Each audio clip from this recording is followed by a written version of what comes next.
Good morning Dharmavaram అంటూ అందరికీ సుపరిచితులు. జగన్లో లౌక్యం లేదంటారా? ద వే హీఈస్ రూలింగ్ అడ్మినిస్ట్రేషన్లో కంప్లీట్గా బిట్టర్ ఫెయిల్. జగన్మోహన్ రెడ్డి విషయంలో అది తప్పే అనుకోవాలి కదా. ఇవన్నీ దృష్టిలో పెట్టుకునే కదా నేను అనేది. ఈ పార్టీకిను ప్రజలకు కనెక్షన్ తెగిపోయింది. ఓటింగ్ జరిగే టైంకి 70% 80% ఉన్న బ్యాటరీ కౌంటింగ్ టైంకి 92% అయింది. వాళ్ళకి తెలిసిన కార్యక్రమమే ఇది. దీనిలో ఎవడు పోటీ చేస్తాడో తెలియదు మనకు, ఎవరిని అనుకోవాలా. నేను కూడా దాన్ని అంగీకరిస్తాను. అనంతపూర్ మీడియాతో అందుబాటులో లేనంత మాత్రం మీడియాకే దూరంగా ఉన్నానంటే ఎట్లా? నేను రాయలసీమ ప్రాంతం గురించి మాట్లాడను. ఆల్రెడీ ఇప్పుడు ప్రతిపక్షంలో ఉన్నారు. అసలు అవతల వాళ్ళు ఏమనుకుంటున్నారు అనేది కూడా ఇప్పుడు కేర్ చేసేవాళ్ళు కదా. నేనేమంటే మనం చేస్తున్నది రాజకీయాలు చేస్తున్నప్పుడు. హాయ్, నమస్తే. అనంత రాజకీయాలు, ముఖ్యంగా ఆంధ్రప్రదేశ్ సోషల్ మీడియా రాజకీయాలు అని చెప్పవచ్చు. గుడ్ మార్నింగ్ ధర్మవరం అంటూ అందరికీ సుపరిచితులు. ధర్మవరం మాజీ ఎమ్మెల్యే, వైసీపీ నేత కేతిరెడ్డి వెంకటరామరెడ్డి గారు ఇప్పుడు మనతో ఉన్నారు. ఆయనడికి ప్రస్తుతం ఆంధ్రలో జరుగుతున్నటువంటి రాజకీయాలు కావచ్చు, ఆంధ్రలో కూటమి ప్రభుత్వ విధానాలపై ప్రజల్లో ఎలాంటి వ్యతిరేకత ఉందా లేదా అన్ని విషయాలపై కూలంకషంగా మాట్లాడదాం. నమస్తే సార్, బాగున్నారా? చాలా కాలం తర్వాత. సరే, ఎలా ఉంది సార్ అనంత రాజకీయాలు ఇప్పుడు ప్రస్తుతం? ఒక్క ముక్కలో చెప్పండి, తర్వాత డీటెయిల్గా వెళ్దాం. ఒక ముక్కలో అనంత రాజకీయాలు, ఆంధ్ర రాజకీయాలు అంటే తెలుగు రాష్ట్రాల రాజకీయాలు దరిద్రంగా ఉన్నాయని అనుకోవచ్చు అనమాట. రాజకీయాలే దరిద్రంగా ఉన్నాయి కదా, ఒకటి ఏం లేదు. కానీ ఓవరాల్గా కూడా పాలిటిక్స్ ఆర్ ఇన్ లోయెస్ట్ వే, చాలా దిగజారి ఉన్నాయి. అంటే గుడ్ మార్నింగ్ ధర్మవరం అంటే మీరు చాలా నియోజకవర్గాలలో సుపరిచితులు. మీ నియోజకవర్గంలో మొదలుపెట్టిన కార్యక్రమం అయినా సరే అది బాగా పాపులర్ అయింది సోషల్ మీడియాలో. కానీ మీరు అంత విగరస్గా రోజు మార్నింగ్ కానీ ఈవినింగ్ కానీ మధ్యాహ్నం కానీ టైమ్లెస్గా తిరిగారు. ఈవెన్ దో మిమ్మల్ని మీ నియోజకవర్గ ప్రజలు తిరస్కరించడానికి కారణం ఏంటి? There are multiple factors. కానీ తిరస్కరించడము దీనిలోకి ఎందుకంటే overall I believe the present election system ఎలా నడుస్తుంది అనే దాని మీద. ఎలక్షన్స్ అయితే ట్రాన్స్పరెంట్గా జరిగినాయని చెప్పేసి అయితే నేను నమ్మటం లేదు. మొదటి నుంచి నా వాదన డే 1 నుంచి కూడా ఉంది. దాని మీద చాలామంది కూడా ప్రముఖులు విశ్లేషించినారు. I'm the one. ఫస్ట్ నేను ఇలా చెప్పాను, అది ఈవీఎం మాయా లేకుంటే ఏం మాయా అని చెప్పేసి. దాని తర్వాత చాలామంది ఇంటలెక్చువల్స్ డిఫరెంట్ ఫోరమ్స్లో చెప్పడం జరిగింది. పోలైన ఓట్స్కి, తర్వాత వచ్చిన ఓట్లకు, అదేవిధంగా ఇప్పుడు రాహుల్ గాంధీ కూడా ఓట్ చోరీ అనే అంశం తీసుకొని వచ్చినాను. నేను 7 years 8 years బ్యాక్ నేను ఆ అంశం మీద మాట్లాడినాను. ఇదే మా పార్టీ ఆఫీస్లో కూడా. ఆంధ్ర తెలంగాణకు సంబంధించి దగ్గర 18 లక్షల ఓట్లు ఇలాంటివి ఉన్నాయి అని చెప్పేసి చెప్పండి.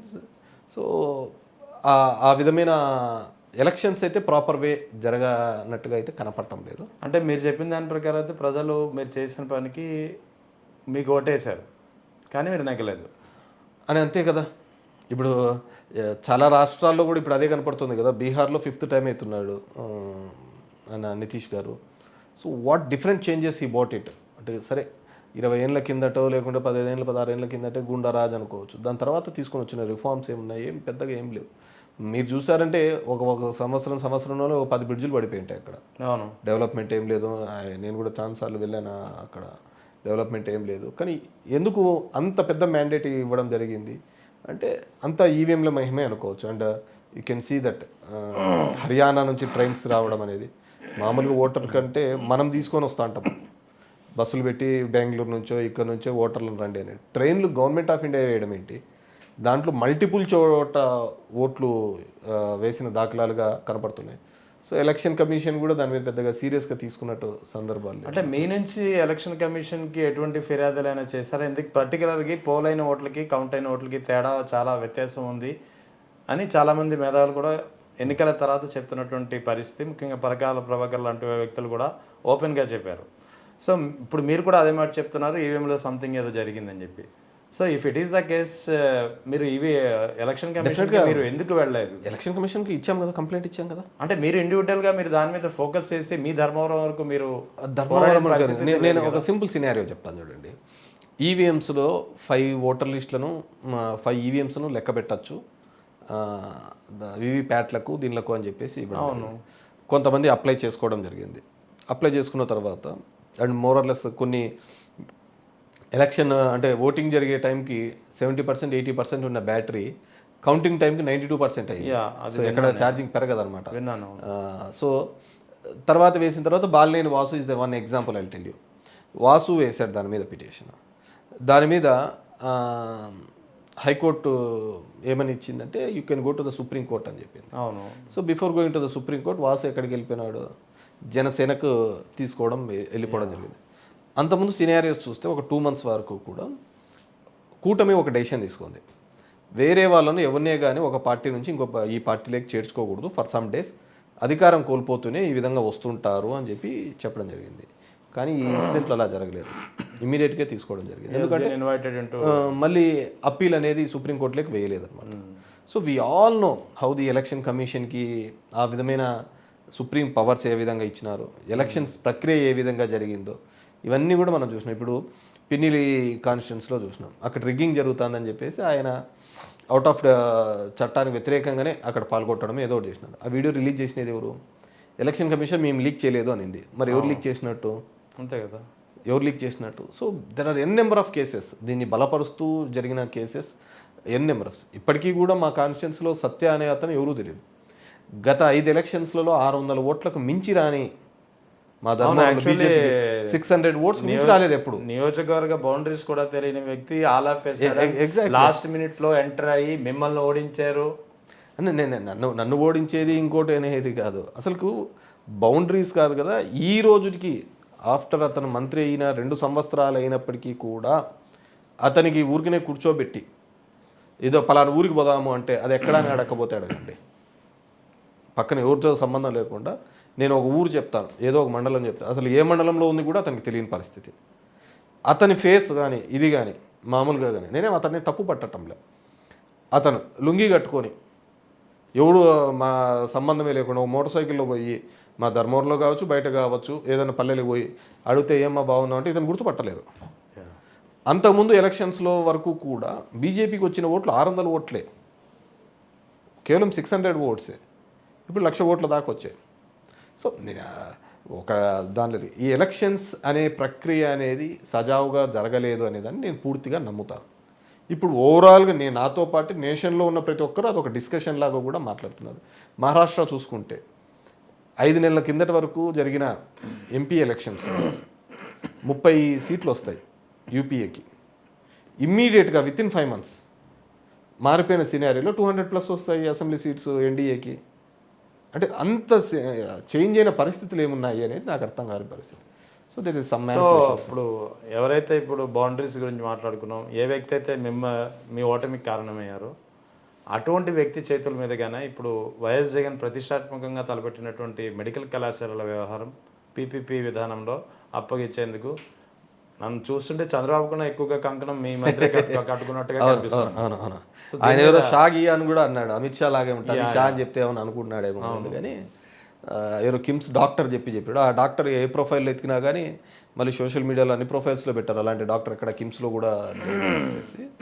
సో ఒక మంత్రిగా ఫస్ట్ టైంగా ఒక మంచి అవకాశం వచ్చినప్పుడు అతని పేరు చారిత్రాత్మకంగా నిలబడే విధంగా తయారు చేసుకోవాలి. అండ్ ఫ్యూచర్ ఉన్న అతను కూడా ఫస్ట్ టైం వచ్చినాడు. అండ్ బీజేపీలో ఉన్న 10 మంది సెక్రటరీస్లలో నేషన్ వైడ్లో అతను ఒక్కడని చెప్పుకుంటూ ఉంటాడు. కాబట్టి సో ఎవరైనా it's not like other states ఏదో ఈసారి అయిపోతారా మళ్ళీ ఇంకోసారి పోతామో ఇది అని కాదు. ప్రతి ఒక్కటి కూడా తెలుగు రాష్ట్రాల్లో బాగా క్లోజ్డ్గా అబ్జర్వ్ చేస్తుంటారు, మానిటర్ చేస్తుంటారు. మనం చేసే పర్ఫార్మెన్స్, మనం చేసే మాట తీరు ఏ విధంగా ఉంది అనేది ఉద్దేశంతో. సో ఆయన ఎందుకు ఏ లాభాపేక్షతో పెట్టుకున్నారో లేకుంటే కూటమి యొక్క చంద్రబాబు యొక్క ఆలోచన విధానంగా పనిచేస్తే బాగుంటుంది అనుకున్నాడు. కానీ the rest of the BJP పాలిత ప్రాంతాల్లో ఈ విధంగా పీపీపీకి ఎక్కడా ఇవ్వలేదు. అవును, ఎక్కడ లేదు. ఛత్తీస్గఢ్లో వచ్చినాయి, అన్ని చోట్ల ఇచ్చినారు. జగన్ కూడా ప్రకటించారు నేషన్ వైడ్ జిల్లాకు ఒక మెడికల్ కాలేజీ ఉండాలి అనేది ఏదైతే బీజేపీ ప్రభుత్వం తీసుకున్న అంశంలో ఉందో దానిలో ఎక్కడే కానీ ఈపీపీపీ ప్రకారం ఎక్కడా చేయలేదు. అంటే భూమి మనమే ఇచ్చి 60% 70% మనమే కట్టిచ్చేసి అన్నీ చేసి ఇప్పుడు పులివెందులా ఉంది. పులివెందుల్లో హాస్టల్ కట్టి లేదనో లేకుంటే ఇంకో టాయిలెట్స్ కట్టి లేదనేదో అతను ఏదో చెప్తున్న అలిగేషన్. అవును. నువ్వు కట్టి ఇంకో 100 కోట్లు పెట్టేసి కట్టించేసేయండి. డెవలప్మెంట్ అనేది కంటిన్యూస్ ప్రాసెస్. ఏ ప్రభుత్వమైనా సరే, ఈ ప్రపంచంలో ఏ ప్రభుత్వమైనా సరే, ద ఫస్ట్ అది గుడ్ గవర్నెన్స్ ప్రభుత్వం ఏదైనా అన్నామంటే మంచి హెల్త్, మంచి ఎడ్యుకేషన్ ఇస్తే చాలు. That's good government.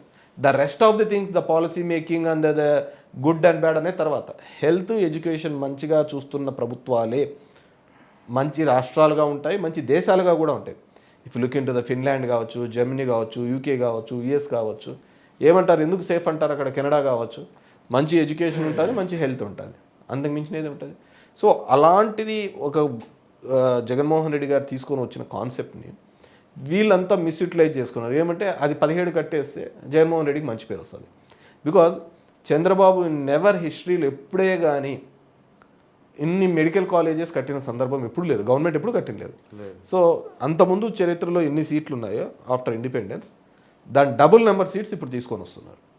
మేబీ అది పోయినప్పుడల్లా అలా కనపడుతుంది అనే ఒక భావనతో ఏమన్నా దాన్ని ప్రైవేటైజేషన్ చేద్దామని అనుకున్నాడు, విచ్ ఈజ్ రాంగ్. సత్యాకి అది తెలిసి చేస్తున్నాడో తెలియదు. దీంట్లో భేషజాలు పోకూడదు. యాక్చువల్గా ఏదో పంతాలకు తీసుకొని చేసినాడు. దానికి మేము 1 కోటి సంతకాల సేకరణ కూడా చేసినాం, 1 కోటి సంతకాలు చేసినాము. పబ్లిక్ మ్యాండేట్ ఈ విధంగా ఉంది, ఆలోచించండి అని చెప్పినాము. అయినా కూడా చాలా అగ్రెసివ్గా పోతున్న సందర్భంలోనే జగన్మోహన్ రెడ్డి గారు చాలా గట్టిగా కూడా వార్న్ చేయడం జరిగింది. జైల్లో కూడా పెడతాం. డెఫినెట్గా ఇప్పుడు ప్రజల సొమ్మును ఇష్టానుసారం చేసుకుంటూ పోతాము, మాది కదా ప్రభుత్వం అంటే డెఫినెట్గా వాళ్ళను చట్టపరంగా చర్యలు తీసుకుంటాం. 2 నెలల లోపల జైల్లో పెడతామన్నాం. డెఫినెట్గా ఎవరే టెండర్ వేసినా జగన్మోహన్ రెడ్డి మాట వినే రకం కాదు. ఖచ్చితంగా 2 నెలల లోపల జైల్లో పెట్టే కార్యక్రమం చేస్తాం. దానికి సత్యకుమార్ అన్నారు కదా, మోదీ అమిత్ షాను కూడా వేస్తారా జైల్లో అని చెప్పి కౌంటర్. అవును అన్నాడు. అతను ఏమన్నాడంటే మోడీ అమిత్ షా ఏమైనా టెండర్లు వేస్తారా, అవును టెండర్లు వేసిన వాళ్ళని వేస్తాను అని చెప్పినాడు. మోడీ అమిత్ షా అంటే ఊరికే పెద్దోళ్ళ పేర్లు చెప్తే భయపడతారు అనేది అతని ఆలోచన. పెద్దోళ్ళని పైపులు పెట్టుకొని మనం చూస్తూ ఉంటాం. నా వెనకాల అదేదో ఖుషి సినిమాలో అంటారు చూసినావా, జయలలిత మాలూమ్ హై తుమ్కో, లల్లు మాలూమ్ హై తుమ్కో. అట్లా ఇతను అమిత్ షా పేరు మోడీ చెప్తే భయపడతారు. వాళ్ళేం టెండర్లు వేస్తారా? వాళ్ళు ఎవరైనా చెప్తారు అరే నీ పని ఏదో నువ్వు చూసుకోండి అయ్యా అక్కడ అంటారు. సో ఇవన్నీ కాదు, జగన్మోహన్ రెడ్డి ఖచ్చితంగా అలాంటి ఎవరైనా కానీ చట్ట వ్యతిరేకంగా చేసే కార్యక్రమాలు ఏదైనా ఉంటే, ఎస్పెషల్లీ ఈ మెడికల్ కాలేజ్ విషయంలో ఎవరు అత్యుత్సాహం చేసినా బిహైండ్ ద బార్స్ ఉంటారు. So medical college government policy గురించి పక్కన పెడతాం. సో మళ్ళీ again back to Dharmavaram. So back to ధర్మవరానికి వస్తే ముఖ్యంగా ఈ గుడ్ మార్నింగ్ కార్యక్రమం ఉంది, దాని గురించి మీరు ఆన్సర్ ఇచ్చారు. అయితే ఒకటి ప్రజలు దీన్ని రిసీవ్ చేసుకోలేదు, ఈవీఎంలో అయితే జరిగి ఉంటుందని మీరు అంటున్నారు. కానీ అదే ఒక కారణం అయి ఉంటుందా, లేక మీరు దాదాపు డే అంతా ప్రజలతోటి మమేకమైన పరిస్థితి, మీ ఫ్యామిలీ మెంబర్స్ కూడా ఇన్వాల్వ్ అయిన పరిస్థితి, దీన్ని ఎక్కడైనా ప్రజలు ఏదో ఓవర్ చేస్తున్నారనే కోణాలను ఆలోచించారంటారా? నేనేమంటానంటే మీరు ఈ సోషల్ మీడియా వచ్చి 2013లోనే నాది ఫేస్బుక్ కానీ ఇవి కానీ ఆపరేషన్లో ఉండేది. అంటే దీన్ని ఎక్కువగా ప్రాబల్యం వచ్చినది కూడా 2021 ఆ టైం నుంచే వచ్చింది. మీరు అర్థం చేసుకోవాల్సింది, మా ధర్మవరంలో కూడా మీరు కనుక్కోవాల్సింది ఏంటంటే, నేను 2006లో రాజకీయాల్లోకి వచ్చినాను. మా నాన్న చనిపోయిన తర్వాత, హత్య తర్వాత నేను రాజకీయాల్లోకి వచ్చాను. 2006లో వచ్చిన తర్వాత నాకు ఆ ప్రాంతం యొక్క పరిస్థితులు తెలియక, అంటే మా నాన్న అంతకుముందు అక్కడ ఎమ్మెల్యే ఉన్నా కానీ నేను ఎప్పుడే కానీ అడుగుపెట్టిన దాఖలాలు లేవు. సో అలాంటి సందర్భంలో కూడా నాకు ఆ ప్రాంతం యొక్క పరిస్థితులు తెలియాలా, అక్కడ సమస్యల గురించి తెలియాలని మొదలుపెట్టిన కార్యక్రమం గుడ్ మార్నింగ్ ధర్మవరం అనే కార్యక్రమం. దాంట్లో వేరేది. సో అది ప్రపంచానికి లేకుంటే తెలుగు రాష్ట్రాల్లో ప్రజలకు అది కొత్తగా ఉండొచ్చు, ఒక ఎమ్మెల్యే వాళ్ళ ఇళ్ళ దగ్గర పోవడం వింతగా ఉండొచ్చు మిగతా వాళ్ళకు, కానీ ధర్మవరం వాళ్ళకి అది కొత్త కాదు. దిస్ ఐఎమ్ డూయింగ్ పాస్ట్ 2006 అంటే ఇప్పుడు 20 ఏళ్ళు. సో వాళ్ళు బాగానే రిసీవ్ చేసుకున్నారు. వాళ్ళకి తెలిసిన కార్యక్రమమే ఇది, వాళ్ళకి అది తెలిసిన కార్యక్రమం. ఇప్పుడు నేను 2006లో రాజకీయాలు వస్తుంటే బై 2007లో నుంచి నేను మొదలు పెట్టినాను అనుకోండి. అప్పుడంతా దినపత్రికల్లో కూడా వచ్చింది ఇదే టైటిల్తోనే గుడ్ మార్నింగ్ ధర్మవరంతో. అప్పుడు ఈ సోషల్ మీడియా కాలం లేదు కాబట్టి దినపత్రికల్లోనే వచ్చింది. మీరు అప్పుడు ఈనాడు దాంట్లో పనిచేసినారు కాబట్టి మీరు ఈనాడు పేపర్లో కావచ్చు, జ్యోతి, ప్రభ, ఈ వార్త, ఈ పేపర్లలో కూడా నా ప్రోగ్రామ్ కవర్ అవుతా వచ్చింది. సో దానివల్ల I have resolve many issues in Dharmavaram, like drinking water issues కావచ్చు, లేకుంటే రోడ్స్ కావచ్చు, ఫ్లైఓవర్స్ కావచ్చు, అవన్నీ కూడా కట్టడం. తర్వాత నేను 2009లో గెలిచినాను. 9లో గెలిచినప్పుడు నేను చేశాను. అవును మరి 14లో ఓడిపోయినాను కదా, అవును మళ్ళీ నేను 19లో గెలిచినాను కదా. సో ఇది గెలుపు ఓటములతో నేను ఎప్పుడు కంపేర్ చేసుకోను నా గుడ్ మార్నింగ్ కార్యక్రమం. ఇట్స్ నాకు ఒక దినచర్యలాగా నేను అనుకున్నాను. మార్నింగ్ పొద్దున్నే 6:30 వెళ్ళడం, 9:30 ఒక 3 అవర్స్ వెళ్తే డైరెక్ట్గా నువ్వు ఇంటరాక్షన్ చేయడంతో చాలా మటుకు మనకు ఇష్యూస్ తెలుస్తాయి, దానికి సొల్యూషన్ ఏ విధంగా అని చెప్పాడు. నేను అప్పుడు ఉన్నప్పుడు రాజశేఖర్ గారు అన్నప్పుడు ఇంకా ఈ ఫైల్స్ రన్ ఇవన్నీ జరిగేటివి కదా. అప్పుడు సంఖలో ఫైల్ పెట్టుకొని తిరిగేవాళ్ళు. ఇప్పుడు చాలామంది ఎమ్మెల్యేలు వీళ్ళు కూడా ఎట్లా వస్తున్నాయి ఫండ్స్ అంటే తిరుగుతా అంటే అప్పుడు ఆ డిపార్ట్మెంట్లో ఏమున్నాయి, ఈ డిపార్ట్మెంట్లో ఏమున్నాయని చెప్పేసి తిరిగేవాళ్ళు. అప్పుడు రఘువీరారెడ్డి మినిస్టర్గా ఉండేవారు. ఆయన నాకు బాగా హెల్ప్ చేసినాడు. ఫస్ట్ రెవెన్యూ అయినప్పుడు అంటే నేను ఆయన ఆఫీస్లో ఆయన కూడా ఫండ్స్ బాగా రాబడుతుండే. ఆయన ఆఫీస్లో కూర్చొని శ్రీనివాసు సుబ్బారెడ్డి అని ఇద్దరు ఉంటారు ఓఎస్డీలో. వాళ్ళకి ఫైల్ అన్నీ ఇట్లా రాయించి ఇక్కడ ఇట్లా అంటే నేను అదే పద్ధతిలో వాళ్ళకంటే ఓఎస్డీలు పిఎస్లు ఉంటాను, నేనే పిఎస్ గానో ఓఎస్డీ గానో అన్ని దాంట్లో లేక తీసుకొని పోయి అప్పట్లోనే నేను పాలిటెక్నిక్ కాలేజెస్ డ్రింకింగ్ వాటర్ 65 కోట్లతో తీసుకొని రావడం జరిగింది. దాన్ని మళ్ళీ 80 కోట్లకు చేయడం జరిగింది. రాజశేఖర్ గారిని పిలిపించుకొని రావడం జరిగింది. స్టేట్లో ఎక్కడా లేని విధంగా కేవలం స్టేట్ గవర్నమెంట్ బడ్జెట్తోనే రైల్వే పోర్షన్కి కూడా డబ్బులు కట్టి, మామూలుగా ఇప్పుడు రైల్వే పోర్షన్ 50%, స్టేట్ 50% ఇస్తారు.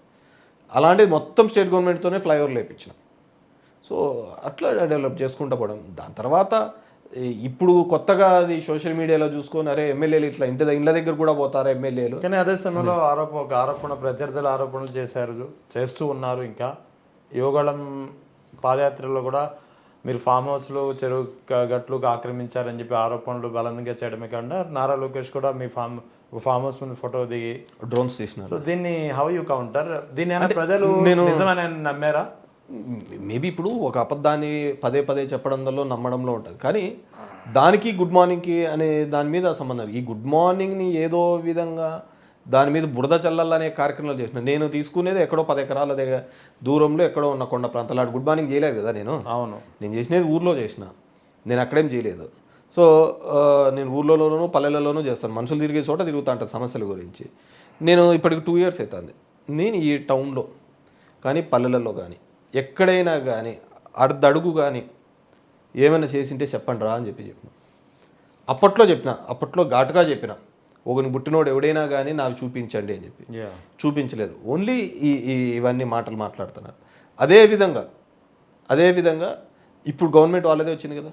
అవును, గవర్నమెంట్ వచ్చింది, రోజు ఫిర్యాదుల దినోత్సవం పెడుతూనే ఉన్నారు కదా, ఎవరి బుధవారం ఏదో ఒకటి. ఇంతవరకు ఒకడైనా కానీ కేతిరెడ్డితో మా భూమి ఇలా లాక్కున్నాడు అని చెప్పేసి ఎవడైనా కంప్లైంట్ ఇచ్చినారా? కబ్జా చేసినాడని కంప్లైంట్ ఇచ్చినారా? లేదు కదా, ఎక్కడ ఇవ్వలేదు కదా, మీ గవర్నమెంటే కదా. ఒకవేళ ఇచ్చింటే కొంతమందితో అలా లేదని చెప్పేసి ఆ భూమి నాకు సంబంధమే లేదని చెప్పేసి చెప్పినాను, వాళ్ళే తీసేసుకోమని చెప్తున్నాను కదా. ఇంతవరకు ఒకరు ఇవ్వలేదు, నేను చెప్తున్నాను. సో ఇవన్నీ కూడా నేను చేసే కార్యక్రమం ఎప్పటి నుంచో చేస్తున్న కార్యక్రమం, దానికి ఏదో విధంగా బురద అంటించాలనే కార్యక్రమంతో లేపెట్టిన అజెండాస్ ఇవన్నీ. సో దాంట్లో నేను బహిరంగంగానూ ఛాలెంజ్ చేసినాను. ఇప్పుడు వాళ్ళ ప్రభుత్వం ఏముంది, మీరే ఏదైనా నిరూపించండి అని చెప్పినాను. నా చెరువు ఏదైతే డ్రోన్లో సంబంధించి చూపించినారో దాని రికార్డ్స్ మీద కూడా నాకు కలెక్టర్ వాళ్ళు నోటీసులు ఇచ్చినారు. నేను హైకోర్టు కూడా అపీర్ కావడం జరిగింది, దాని మీద స్టేలు తీసుకొని రావడం జరిగింది. సో ఇవన్నీ నేను నాది చూపించిన రోజే, నెక్స్ట్ రోజే నేను పోయి లోకేష్ కూడా చూపించినాను, చంద్రబాబుది. ఇది నేను కరకట్ట లోపల కట్టుకున్నావు, నాది ఎక్కడో వెనకల ఒడ్డున తీసుకున్న ప్రాపర్టీ. సో అది రికార్డ్స్ అన్నీ చూసుకొని ఎప్పుడో 1934 కంటే ముందు ఉన్న రికార్డ్స్ అన్నీ చూసుకొని నేను కొనడం జరిగింది. దాని గురించి కూడా దాన్ని ఏదో చేయాలా ఇది ఏదో చేసినా నేను హైకోర్టుని అప్రోచ్ కావడం జరిగింది. ఇప్పుడు మీకు ధర్మవరంలో టీడీపీ ఇన్ఛార్జిగా పరిటాల శ్రీరామ్ ఉన్నాడు, కుర్రోడు కొత్తగా వచ్చాడు. అటు బీజేపీ నుంచి సత్యకుమార్ ఉన్నాడు. ఎవరు మీకు ప్రధాన ప్రత్యర్థి? నాకు ఎవరు కాదనుకుంటా, ఎందుకంటే దీనిలో ఎవడు పోటీ చేస్తాడో తెలియదు మనకు, ఎవరిని అనుకోవాలా. ఇప్పుడు సత్య అయితే 2029లో పోటీ చేస్తాడని ధర్మవరంలో అయితే నేను నమ్మటం లేదు, అనుకోవటం లేదు. ఏదో వచ్చినాడు పోయినాడు, ఇంకో చోట ఏడో చూసుకుంటాడు పోతాడు. సో ఎవరికి తెలుసు మొన్నటి వరకు శ్రీరామ్కే ఇస్తామంటా అంటారు, ఇవ్వలేదు కదా. సో నేనేమంటానంటే ఇప్పుడు 94లో మా నాన్న మీద నిలబడేది గుత్తా అంటున్నాడు, 99లో విజయ్ కుమార్ నిలబడినాడు, 2004లో జయమ్మ నిలబడింది, 2009లో సూరి నిలబడినాడు ఇండిపెండెంట్గా, 2014లో సూరి నిలబడినాడు, 2019లో ఓడిపోయి వెళ్ళిపోయినాడు, 2 టైమ్స్ పార్టీ మీద నిలబడేది సూరి ఒక్కడే. ఎప్పుడు తెలుగుదేశం పుట్టి నాగిరెడ్డి రాజకీయాల్లోంచి పక్కకు పోయిన తర్వాత 2 టైమ్సే నిలబడేది, అంటే సూర్య ఇంకెవరు నిలబడలేదు. సో మళ్ళీ ఇప్పుడు మనం 2024కు సత్య. సో రేపు ఎవడొస్తారో తెలియదు. సో నేను ఎప్పుడు కూడా మీరు మీరు నా ప్రెస్ మీట్లు కానీ నా ఇది నేను ఎప్పుడు వ్యక్తిగతంగా ఎవరినే కానీ టార్గెట్ చేయాల్సిన అవసరం లేదు. నాకు సంబంధించినంత వరకు నాకు ధర్మవరం నియోజకవర్గంలో ఎవరే కానీ శత్రువులు లేనే లేరు. ఓకే, ఎవరే కానీ శత్రువులు లేనే లేరు నాకు సంబంధించిన పొలిటికల్గా కానీ పర్సనల్గా కానీ. సో నేను అట్లాంటప్పుడు నేను ఎవరిని టార్గెట్ చేసుకోవాల్సిన అవసరం లేదు. సో ఇప్పుడు ప్రెస్ మీట్ అంటే గుర్తొచ్చింది, అనంతపూర్ మీడియా నుంచి ఒక కంప్లైంట్ ఉంది మీ మీద. ఏమి ఇప్పుడు మీడియాకి దూరంగా ఉంటాడు, మీడియాని దగ్గర రానివ్వరు అని చెప్పి. అంటే యాక్చువల్లీ యూ మే బీ, అంటే మీకున్న క్యాలిక్యులేషన్ మీకు ఉండొచ్చు, మీ అధినేత జోయస్ జగన్ కూడా పెద్దగా మీడియాతో అందుబాటులో ఉండరు, ఈ మధ్యన కొద్దిగా మార్పు వస్తుంది. ఎవరండి తప్పు? నేను అనంతపూర్ మీడియాతో అందుబాటులో లేనంత మాత్రం మీడియాకే దూరంగా ఉన్నానంటే ఎట్లా? మీడియాతో ఎప్పుడు ఇంటరాక్షన్ ఉండదు ఎందుకు? మా ధర్మవరం మీడియా కాదంటారేమో నాకు తెలియదు. వాళ్ళు ఇప్పుడు ఎవరి అనంతపూర్ జిల్లా మీడియా నుంచి ఉన్న కంప్లైంట్ అనంతపూర్ జిల్లాకు సంబంధించి లేకుంటే రాష్ట్ర మీడియాకు సంబంధించిన అన్ని ఛానల్ నెట్వర్క్ అనంతపూర్లో ఎన్ని ఉన్నాయో ధర్మవరంలోనూ అన్నీ ఉన్నాయి. సో నేను ఆల్వేస్ నేను కాల్ ఫార్ చేసినది ఎప్పుడు నేను అనంతపూర్ మీడియాని ఎప్పుడు కాల్ ఫార్ చేయలేదు. మా ధర్మవరం మీడియా ఛానల్నే కాల్ ఫార్ చేస్తూ ఉంటారు. మొన్న కూడా ప్రెస్ మీట్ పెట్టాను కదా. సో నేను మామూలుగానే కపుల్ ఆఫ్ 1 మంత్కి 2 మంత్స్కి అట్లా ప్రెస్ మీట్స్ పెడుతూనే ఉంటాను. మా ధర్మవరం మీడియా ఛానల్ పెడుతున్నాను. యాజ్ యూ సెడ్ నేను అనంతపూర్ మీడియా వాళ్ళను పిలిచలేదు ఇంతవరకు. సో అంత ఇష్యూగా నేను అనుకోలేదు. అదే మా చిన్నాన్న వీళ్ళు అనుకోండి అనంతపూర్లో ఎక్కువగా ఉంటా అంటారు. సో అక్కడ ఉన్నప్పుడు అక్కడ చిట్ చాట్ కానీ అక్కడ ప్రెస్ మీట్లు కానీ అనంతపూర్లో పెడుతూ ఉంటాను. సో నేను యాజ్ ఏ సెట్ నేను కన్ఫైన్ టు అదేదో బావులో కప్పులాగా నేను మా ధర్మవరం తప్ప నాకు వాళ్ళు తప్ప నేను వేరే దాని గురించి ఆలోచించలేదు, పెట్టలేదు, చేయలేదు. ఆలోచించాలి కదా మరి. ఏది అది చించాలని నాకు I'm very much comfort with my people. మా జనంతో నాకు వెరీ మచ్ కంఫర్టబుల్. సో నేను అక్కడే ఉంటాను. సో ఇక దీని జేసీ ప్రభాకర్ రెడ్డి పెద్దారెడ్డి వివాదంలో మీరు అనవసరంగా తలదూర్చారా, లేకపోతే మీ పేరు అనవసరంగా అక్కడ ప్రస్తావనకు వచ్చిందా? నేను జరిగింది ఈ మధ్యన కొట్టుకుంటున్నది వాళ్ళిద్దరు, మధ్యలో మీ పేరు ఎక్కువ ఫోకస్ అవుతుంది. మీరు దానికి నేను రాయలసీమ ప్రాంతం గురించి మాట్లాడినా. రాయలసీమ ప్రజలకు పౌరుషం లేదా అని అన్నారు మీరు. పౌరుషం లేదు, ఎందుకంటే ఒక ఆఫ్టర్ తెలంగాణ సీఎం మాట్లాడిన తర్వాత సీఎం లిఫ్ట్ ఇరిగేషన్ తర్వాత మాట్లాడినారు. ఇంకెంత బతుకుతాం రా మనం, బతికినా ఉన్న మన ఎయిమ్స్ పోయింది, హైకోర్టు పోతుంది, లా యూనివర్సిటీ పోతుంది, కడపలో ఉన్న స్టీల్ ప్లాంట్ పోతుంది. ఇంకేందిరా ఇప్పుడు కూడా మాట్లాడితే ఊరికి ఉప్పు కారాలు తిని పౌరుషాల గురించి మాట్లాడడం కాదు, మనకు జరుగుతున్న అన్యాయం గురించి అన్నా మాట్లాడాలి కదా అనేది నా వాదంతో నేను మాట్లాడినా. లిఫ్ట్ ఇరిగేషన్ గురించి కదా. యాక్చువల్గా ఈ సమస్యల గురించి నేను మాట్లాడితే ప్రభాకర్ రెడ్డి వచ్చి ఇంకా నోటికి వచ్చినట్టు మాట్లాడినాడు. అది చేస్తావు సందర్భంలే. ప్రభాకర్ రెడ్డి ఇప్పుడు అంటే తన మీడియా అటెన్షన్ కోసము దానిల కోసము చంద్రబాబు గుడ్ లుక్స్లో పడాలా అనే ఉద్దేశంతోనే చేస్తున్న కార్యక్రమం ఉంది. నేను ప్రభాకర్ రెడ్డిని ఉద్దేశించి మాట్లాడలేదు, రాయలసీమ వాళ్ళకు లేదు. తర్వాత ప్రభాకర్ రెడ్డి మాట్లాడినాడు అంటే నేను చెప్పిన అది కొడతారంటే కొట్టడానికి రాని దానికి ఏముంది, కానీ నువ్వే తెచ్చుకో, నువ్వే ఏం శనికి తీసుకొని వచ్చి పెట్టు, నేనే వచ్చి దండేస్తా అని చెప్పిన. ఇక్కడ నువ్వు ఒక ప్రాంతం గురించి మాట్లాడుతున్నాము, ఇక్కడ జరుగుతున్న అన్యాయాల గురించి నేను మాట్లాడాల్సిన అవసరం ఉంది కాబట్టి నేను మాట్లాడుతాను. ఈ ప్రాంతంలో ఉండే నువ్వేం తెచ్చావంటే నేను తెచ్చా. లాస్ట్ 10 yearsలో రిజర్వాయర్ తీసుకొని వచ్చా, జిల్లేడుబండి అనే రిజర్వాయర్ తీసుకొని వచ్చి దగ్గర 700 కోట్ల రూపాయలతో వర్క్ కూడా 50% వర్క్ చేయించా. తర్వాత ఈ కూటమి వాళ్ళు వచ్చి దానికి మేము ఇంత చేస్తామని అక్కడ ఒక పొడరోలపల్లి గ్రామం ఉంది, వాళ్ళకు మేము ఇట్లిప్పిస్తామని చెప్పిన. నేను కూడా చెప్పిన, మీకు వాళ్ళు ఇస్తే మీరు కోరుకున్న విధంగా ఇంటింటికి 10 లక్షలు ఇచ్చి చేపిస్తే నేను మీ ఊరికి ఎలక్షన్లకు కూడా ప్రచారానికి రానని చెప్పాను. ఇప్పటికి నేను కట్టుబడి ఉన్నా. సో మభ్య పెట్టి నిలబెట్టించినారు. 300 crores 400 crores పని జరిగిన తర్వాత. సో నేను అడిగాను, నేను ఇది తెచ్చా. ఇప్పటికీ తాడిపత్రిలో సంబంధించిన వాళ్ళకు సరిగ్గా డ్రింకింగ్ వాటర్ రాదు. నేను 2008లోనే తీసుకొని వచ్చాను డ్రింకింగ్ వాటర్కి. సో నా చిత్తశుద్ధి మీద మాట్లాడేంత నా కమిట్మెంట్ మీద నా ధర్మవరానికి కావచ్చు దీని గురించి వాళ్ళకి లేనే లేదు. సో అదే విషయం మళ్ళీ నేను రిప్లై చెప్పడం జరిగింది. కానీ మీకు అంటే ఇప్పుడు జేసీ ప్రభాకర్ రెడ్డి యాక్టివ్గా ఉన్నారు, దివాకర్ రెడ్డి అనారోగ్యంతో ఉన్నారు కాబట్టి, సో దివాకర్ రెడ్డి కుటుంబానికి మీ కుటుంబానికి వైరుధ్యం చాలా కాలం నుంచి ఉంది కదా. అవును, 30-40 years నాన్నగారి టైం నుంచి ఉన్న. అవును, 30-40 years నుంచి ఉంది. మేబీ ఆయన హత్య వెనుక ఉన్నారని నేను కూడా ఉన్నారని కూడా ఆరోపణలు ఉన్నాయి. హత్య జరిగినప్పుడు కూడా తాడిపత్రి పొజిషన్ ఎలా ఉంది నేను కూడా కళ్ళారా చూశాను. అవును. సో అదే ఇప్పుడు కంటిన్యూ అవుతుందా? అదే అనేం లేదు, ఆయన ఊరికే వ్యక్తిగతంగా మాట్లాడడం జరిగింది. నేను అతని అంత సంస్కారహీనుని కాబట్టి నేను మాట్లాడలేదు ఆ విధంగా. ఇప్పుడు నేను మాట్లాడినాను అనుకో, అదే బూత్లే నేను మాట్లాడినాను అనుకో, మాట్లాడితే వాళ్ళ అమ్మ నన్ను నిండల్లా, లేకుంటే వాళ్ళ భార్య నన్ను నిండాలా, లేకుంటే వాళ్ళు, నేను ఒకటే చెప్పాను, నువ్వు మాట్లాడే మాటలు, రోజు మాట్లాడే మాటలు ఒకసారి ఇంట్లో కుటుంబ సమేతంగా నువ్వు మాట్లాడేదే కదా నీ ప్రవచనాలన్నీ ఓ అర్ధగంట వినండి, వాళ్ళే నిన్ను చెప్తూ కొడతారు, వేరే వాళ్ళు కూడా కాదు. ఇంతకుముందు ఇదే సాక్షి ఆఫీస్ ముందర ఇట్లే కూర్చొని విజయమ్మ గారి మీద నోటుకు వచ్చినట్టు మాట్లాడు, మళ్ళీ విజయమ్మ వాళ్ళు నాకేమి కాదు ఇదేదని చెప్పి మాట్లాడి దిగజారడం మొదలు పెడితే ఎక్కడికైనా దిగజారుతాడు అతను. ఊరికి పైకి చెప్పుకుంటా ఎగలాడుతా అంటాడు, ఏదో చంద్రబాబును లోకేష్ ఏదో 2 బిస్కెట్లు వేస్తారు చాలే అనే పద్ధతిలో ఉంటారు. ఈయనకన్నా దివాకర్ రెడ్డి బెటర్ అంటారా? నేను అలా ఏం చెప్పను. ఈ ప్రాంతానికి సంబంధించిన అన్యాయం నేను లేవనెత్తినప్పుడు వాళ్ళ అన్న ఉండినా కానీ ఖచ్చితంగా నేను చేసినది కరెక్ట్, ఈ ప్రాంతం అన్యాయం అవుతుందని మాట్లాడేవాడు. ఇతనిలాగా రాజకీయాల కోసం ఎంతటికంటే అంత నీచానికి అయితే మాట్లాడేవాడు కాదు అని నేను అనుకుంటున్నాను. ఎందుకంటే మనం చూసిన మీరు కూడా ఉన్నప్పుడు రాజశేఖర రెడ్డి గారు జనయజ్ఞము మొదలుపెట్టినప్పుడు సరార్థన్ కాటన్తో పోల్చినారు దివాకర్ రెడ్డి. మీరు కూడా నాకు బాగా సరార్థన్ కాటన్, నువ్వు ఆ కాటన్ మేము చూసామో చూడలేదో నిన్ను చూసామని చెప్పినాడు. అంటే మా ప్రాంతం అలాంటిది. అంటే ఫ్రూట్ బౌల్స్ ఆఫ్ ఏపీ అంటే మన 2 జిల్లాలే వస్తాయి, అనంతపూర్ కడప జిల్లాలో వస్తాయి. అలాంటి ప్రాంతానికి అన్యాయం జరుగుతున్నప్పుడు డెఫినెట్గా మాట్లాడాలి, దానికి ఏమి లేదు.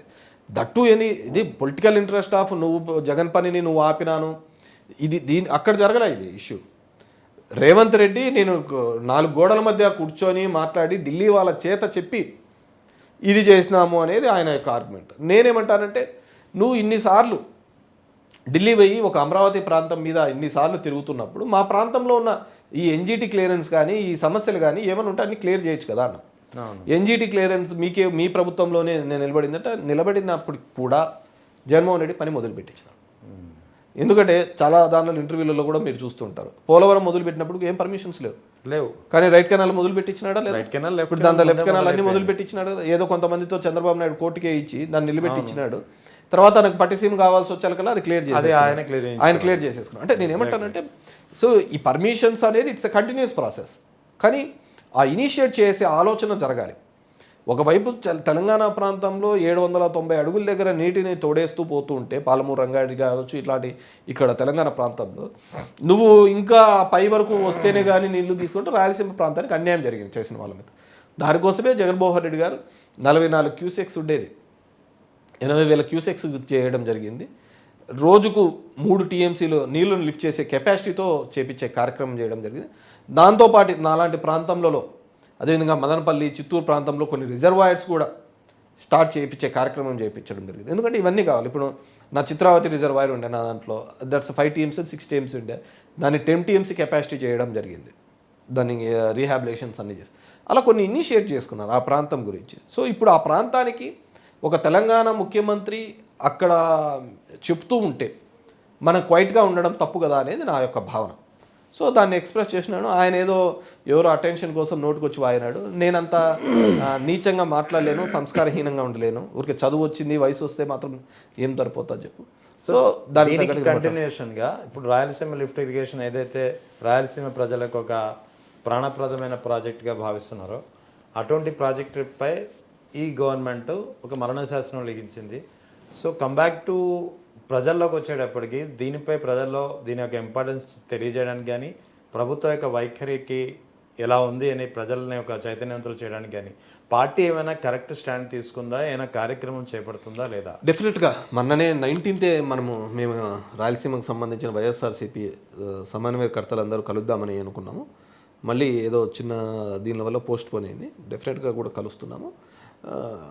ఈ ప్రాంతం ప్రజల నుంచి ఒత్తిడి తీసుకొని వచ్చి ఆ కార్యక్రమాలు చేపించాలి అనే ఉద్దేశం. ఎందుకంటే ఈ రాష్ట్రం విడిపోయినది ఇక్కడ తెలంగాణ నినాదంలో నీళ్లు, నియామకాలు, నిధులు ఇవన్నిటి మీద చూస్తే ఈరోజు మా ప్రాంతానికి జరుగుతున్న అన్యాయం కూడా అదే విధంగానే ఉంది.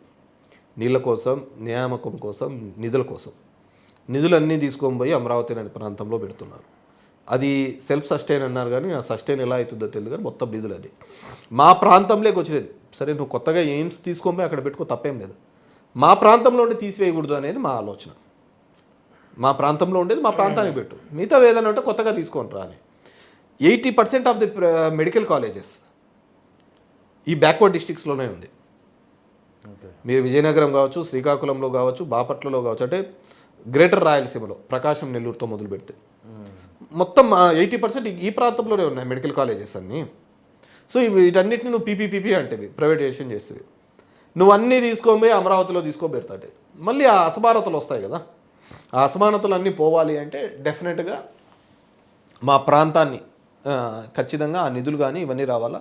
బ్యాక్వర్డ్ డెవలప్మెంట్కి ఏవైతే ఫండ్స్ ఉన్నాయో అవన్నీ కూడా రావాలి అనేది. ఇప్పుడు ఎందుకు 1,00,000 కోట్లు లక్షల కోట్లు పెట్టి ఒక ప్రాంతాన్ని చేస్తున్నారు. ఆ రేట్లు అవన్నీ చూస్తే దాన్ని మించిన పెద్ద స్కామ్ ఉండదు. సో వాటన్నింటినీ కాదు, మా ప్రాంతం కూడా అభివృద్ధి చెందాలనేది మా ఆలోచన. డెఫినెట్గా మన మీటింగ్ పెట్టాల్సిందే 19th, that got post phone, తొందరలోనే పెడతాం. పార్టీ సమిష్టిగా ఉందా? అనంతపూర్లో వర్గ పోరు ఎక్కువగా ఉన్నట్టు ఆరోపణలు ఉన్నాయి. అది అంటే ఆల్రెడీ ఇప్పుడు ప్రతిపక్షంలో ఉన్నారు. ప్రతిపక్షంలో ఉన్నప్పుడు వర్గ పోరు ఉంటే అది పార్టీ ముందుకెళ్ళడానికి నేను ఒకటి సింపుల్ థింగ్ చెప్తాను. మాది రీజనల్ పార్టీ, దీంట్లో వర్గం పోర్లు అంటూ ఈ గిట్టు పోర్లు ఉంటే తోకలు కట్ చేస్తాడు జగన్మోహన్ రెడ్డి. సో ఎవరైనా కావచ్చు, అది చంద్రబాబు కావచ్చు, ఇది కావచ్చు. కానీ నాకు తెలిసి ఒక జనసేన మాత్రమే ఆ పార్టీని గురించి ఫైట్ చేస్తున్న వాళ్ళని కట్ చేస్తున్నారు. ఒక జనసేన ఒకటే తెలుగుదేశాన్ని గురించి ఏదైనా మాట్లాడుతుంటే వాళ్ళని బ్యాకౌట్ చేస్తున్నాడు, అన్యాయం జరుగుతుందని. మిగతా వాళ్ళందరూ వాళ్ళ పార్టీని రక్షించుకోవాలని ప్రయత్నం చేస్తున్నారు. జనసేన మాత్రం వాళ్ళకి ఏదో తెలుగుదేశాన్ని మేలు చేయాలని చేస్తున్నాడు. సో డెఫినెట్గా ఆ వర్గపోర్లు ఇలాంటివన్నీ చిన్న చిన్న విభేదాలు ఉన్నా కానీ అవన్నీ కూడా పార్టీ అధినాయకత్వం ఎప్పటికప్పుడు మానిటర్ చేసి దాన్ని క్లోజ్ చేస్తుందండి. సో అయితే ఇప్పుడు రానున్న వైఎస్ జగన్ నిన్ననే పాదయాత్ర అనౌన్స్ చేశారు. దాదాపు ఏడాదిన్నర పాటు పాదయాత్ర కొనసాగుతుంది, ప్రజల్లోనే ఉంటున్నారు. సో వైఎస్ జగన్ గతంలో పాదయాత్ర చేశారు 2019, ఈసారి పాదయాత్ర అనౌన్స్ చేశారు. ఏమైనా డిఫరెన్షియేషన్ ఉండబోతుందా దీనికి రెండింటికి? అంటే దానికి 10 పెద్దగా ఒక మ్యాసివ్గా ఉంటుంది. అంటే ఎలాగ ఉండబోతుంది? Can you explain? అంటే అలా కెన్ యూ ఎక్స్ప్లెయిన్ అంటే నాకు తెలిసి గతంలో ఎంతోమంది మనకు పాదయాత్ర చేసినారు, ఇంక్లూడింగ్ రాజశేఖర రెడ్డి గారు, చంద్రబాబు నాయుడు గారు చేసినారు, షర్మిల చేసింది, అదేవిధంగా లోకేష్ చేసినాడు, జగన్మోహన్ రెడ్డి చేసినాడు. హయ్యెస్ట్ జనంతో మమేకమైనది ఎవరైనా ఉన్నారంటే అది జగన్మోహన్ రెడ్డి, మనము నో డౌట్. సో దాని తర్వాత ఇంకా కోవిడ్ వచ్చిన తర్వాత కలవకూడదు. మొన్న లోకేష్ చేసినాడు కానీ, దాని తర్వాత చేసినది లోకేషే చేసినాడు కానీ, సో అదంత పెద్దగా ఇది కాలేదు, ఇదేం పెద్ద సక్సెస్ అయిన కార్యక్రమం కాదు. అంత జనంతో కలిసిన మాట్లాడలేదు. ఎప్పుడు కూడా జనం ఇష్యూస్ మాట్లాడకుండా కేవలం ప్రత్యర్థులను తిట్టడానికి ఒక వేదికగా ప్రతి చోట ఒక రెచ్చగట్టే కార్యక్రమంగా చేసుకుంటూ పోయినాడు తప్ప ప్రజా సమస్యల మీద ఎక్కడ పాదయాత్ర చేసినట్టు ఎక్కడ కనపడలేదు. So this will be Chandrababu చేస్తున్నటువంటి మోసాలు, ఏ విధంగా రాష్ట్రాన్ని ఇంత ఇబ్బంది పెడుతున్నాడు, వీటన్నిటి గురించి కూడా చేసుకుంటూ వెళ్తాడు. It will be very massive. And అసలు ఎప్పుడు కూడా చరిత్రలో చూడనంత పెద్దగా ఉండబోతుంది, ఉంటుంది కూడా. ఎందుకంటే ఇప్పుడు మీరు ఏమనుకున్నా కానీ పొలిటికల్గా ఈ తెలుగు రాష్ట్రాల్లో అంత మ్యాసివ్గా క్రౌడ్ పుల్లింగ్ చేసే ఉన్న లీడర్ ఎవరైనా ఉన్నారు అంటే ఒక్క జగన్మోహన్ రెడ్డి. ఆయన ఎక్కడి పోయినా కానీ ఇమ్మీడియట్ ఆయన వస్తున్నారంటే 1 గంటలో 10,000 మంది ఎక్కడున్నా కానీ వచ్చేసే సందర్భం ఒక జగన్మోహన్ రెడ్డి గారికి మాత్రమే ఉంది. సో మిగతా వాళ్ళు ఉన్నారు కానీ అంత సినిమా బేస్డ్గా ఉన్న వాళ్ళకే ఉంది తప్ప ప్యూర్ పొలిటీషియన్స్లో అయితే ఒక జగన్మోహన్ రెడ్డి గారికి ఉంది. సో ఇప్పుడు చంద్రబాబు నాయుడు గారు చేస్తున్నటువంటి వ్యతిరేక విధానాలు కావచ్చు, జనాల్ని హింసించే పద్ధతి కావచ్చు, క్యాడర్ అంతా కూడా ఏకమత్తంగా వేస్తుంది. ఎందుకంటే గతంలో మా పార్టీ ఇంత సంస్థాగతంగా ఎప్పుడూ రెడీ కాలేదు. ఇప్పుడు సంస్థాగతంగా దగ్గర ఒక్కొక్క నియోజకవర్గానికి 12,000 మంది చొప్పున దగ్గర 18 లక్షల మందితో పార్టీ రెడీ కాబోతుంది. ఇప్పుడు పార్టీ సంస్థానంగా ఆ విధంగా రెడీ అయిపోతుంది, అనుబంధంగా అన్ని విధాలుగా కూడా. గతంలో ఎప్పుడు లేదు. సో ఇవన్నీ కూడా ఒక 18-20 లక్షల మెంబర్తో హార్డ్ కోర్ ఒక క్యాడర్ని బేస్డ్గా తయారు చేసుకొని పార్టీ దానికి అనుబంధంగా ప్రజల్ని అందరినీ మమేకం చేసుకొని ముందుకు పోతుంటారు. కాబట్టి that will be very big అనుకుంటున్నాను. అంటే పాదయాత్రకి ఇంకా 1.5 year ఉందన్నారు ఆయన. ఈ లోపల ఆయన బస్ యాత్ర ఉంటుంది అంటున్నారు. దాని మీద నా confirmation news ఉందా? మల్టిపుల్గా ఏమి ఉండదు, ఒకటేసారి జనంలోకి వెళ్ళినప్పుడు అది వెళ్తారు. He will be completing elections అయిపోయేంత వరకు జనం మధ్యనే ఉంటాడు, అది ఒక సినారియో. ఇంకా ఎక్కడైతే పబ్లిక్ ఇష్యూస్ ఉన్నాయో, అది రైతులు గిట్టుబాటు ధరల అంశం కావచ్చు, కర్షకులకు సంబంధించిన సమస్యలు కావచ్చు, ఏ సమస్య ఉన్నా కానీ ఎప్పటికప్పుడు క్యాడర్కి వచ్చిన ఇష్యూస్ మీద కావచ్చు, ఎప్పటికప్పుడు ఆయన అందుబాటులో ఉండి ఆ ప్రాంతానికి విజిట్ చేసి అక్కడ ప్రశ్నించే కార్యక్రమం చేస్తాం. మీ నాన్నగారి హత్య తర్వాత మీరు కాంగ్రెస్ పార్టీలో యాక్టివ్గా వచ్చిన తర్వాత వైఎస్ఆర్ మిమ్మల్ని బాగా దగ్గర తీసుకున్నారు. నాకు కూడా గుర్తుంది అది, నేను అప్పుడు అనంతపూర్లోనే ఉన్నాను.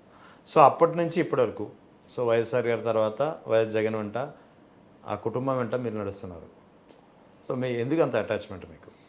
అట్లా ఏం కాదు, వాళ్ళు మాకు నైబర్గా ఉండే మా గ్రామానికి తిమ్మంపల్లికి పక్కనే, పులివెందుల పక్కనే ఉండే.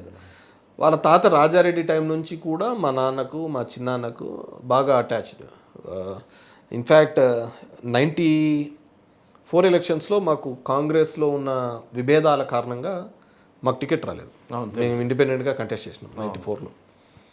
అయినా ఆ సందర్భంలో కూడా రాజారెడ్డి వచ్చి మాకు ధర్మవరంలో ప్రచారం చేసినాడు, అందరినీ కలిపి అన్నీ చేసినాడు. సో ఆ కుటుంబానికి పార్టీలకు అతీతంగా మా ఫ్యామిలీ ఎప్పటి నుంచి సపోర్టివ్గానే ఉంది. సరే, దాని తర్వాత కార్యక్రమంలో చాలామంది కలిసి ఉండొచ్చు, ఆయన ఓ స్థానానికి వచ్చిన తర్వాత ఇంకా ఎక్కువ మంది అయి ఉండొచ్చు, కానీ వాళ్ళ కష్టకాలంలో వాళ్ళకి ఇబ్బందిలో ఉన్నప్పుడు ఎవరైనా ఉన్నారు అంటే అనంతపురం జిల్లాకు సంబంధించి ఎవరైనా ఉన్నారు అంటే అది తిమ్మపల్లి సూర్యుడు వాళ్ళు ఉన్నారు అనే పద్ధతికి మేము ఉంటూ ఉంటుంది. సో దట్స్ కంటిన్యూ దాని పద్ధతిలో. ఇప్పుడు మీరు చెప్పినట్టుగా మా నాన్న చనిపోయినప్పటికీ తెలుగుదేశం పార్టీలో ఉండే అప్పుడు. సో అప్పుడు చంద్రబాబు నాయుడు గారు కూడా మా ఇంటికి వచ్చిన సందర్భము, వీళ్ళందరినీ కూడా ఇది చేసిన సందర్భం. ఆ రోజు మా మామ మైసూరాడి మామ కూడా టీడీపీలోనే ఉండే. సో చంద్రబాబు నాయుడు గారు కూడా నాకు మంచి అవకాశాలు ఇస్తామని చెప్పి కూడా చెప్పడం జరిగింది. కానీ నేను ఆలోచించినది ఏంటంటే, వైఎస్ఆర్ కుటుంబంతో నాకున్న సాన్నిహిత్యంతో నేను ఎప్పుడైనా కానీ నేను ఫలానా అని చెప్పతే చాలు నన్ను గుర్తించే నాయకుడు అధినాయకత్వంలో ఉంటే, ఇప్పుడు నేను చంద్రబాబు దగ్గరికి పోవాలంటే జిల్లాలో ఉన్న వాళ్ళనో వీళ్ళనో తీసుకొని పోయి చెప్పి ఎక్స్ప్లెయిన్ చేసుకొని పోయి కలవాల.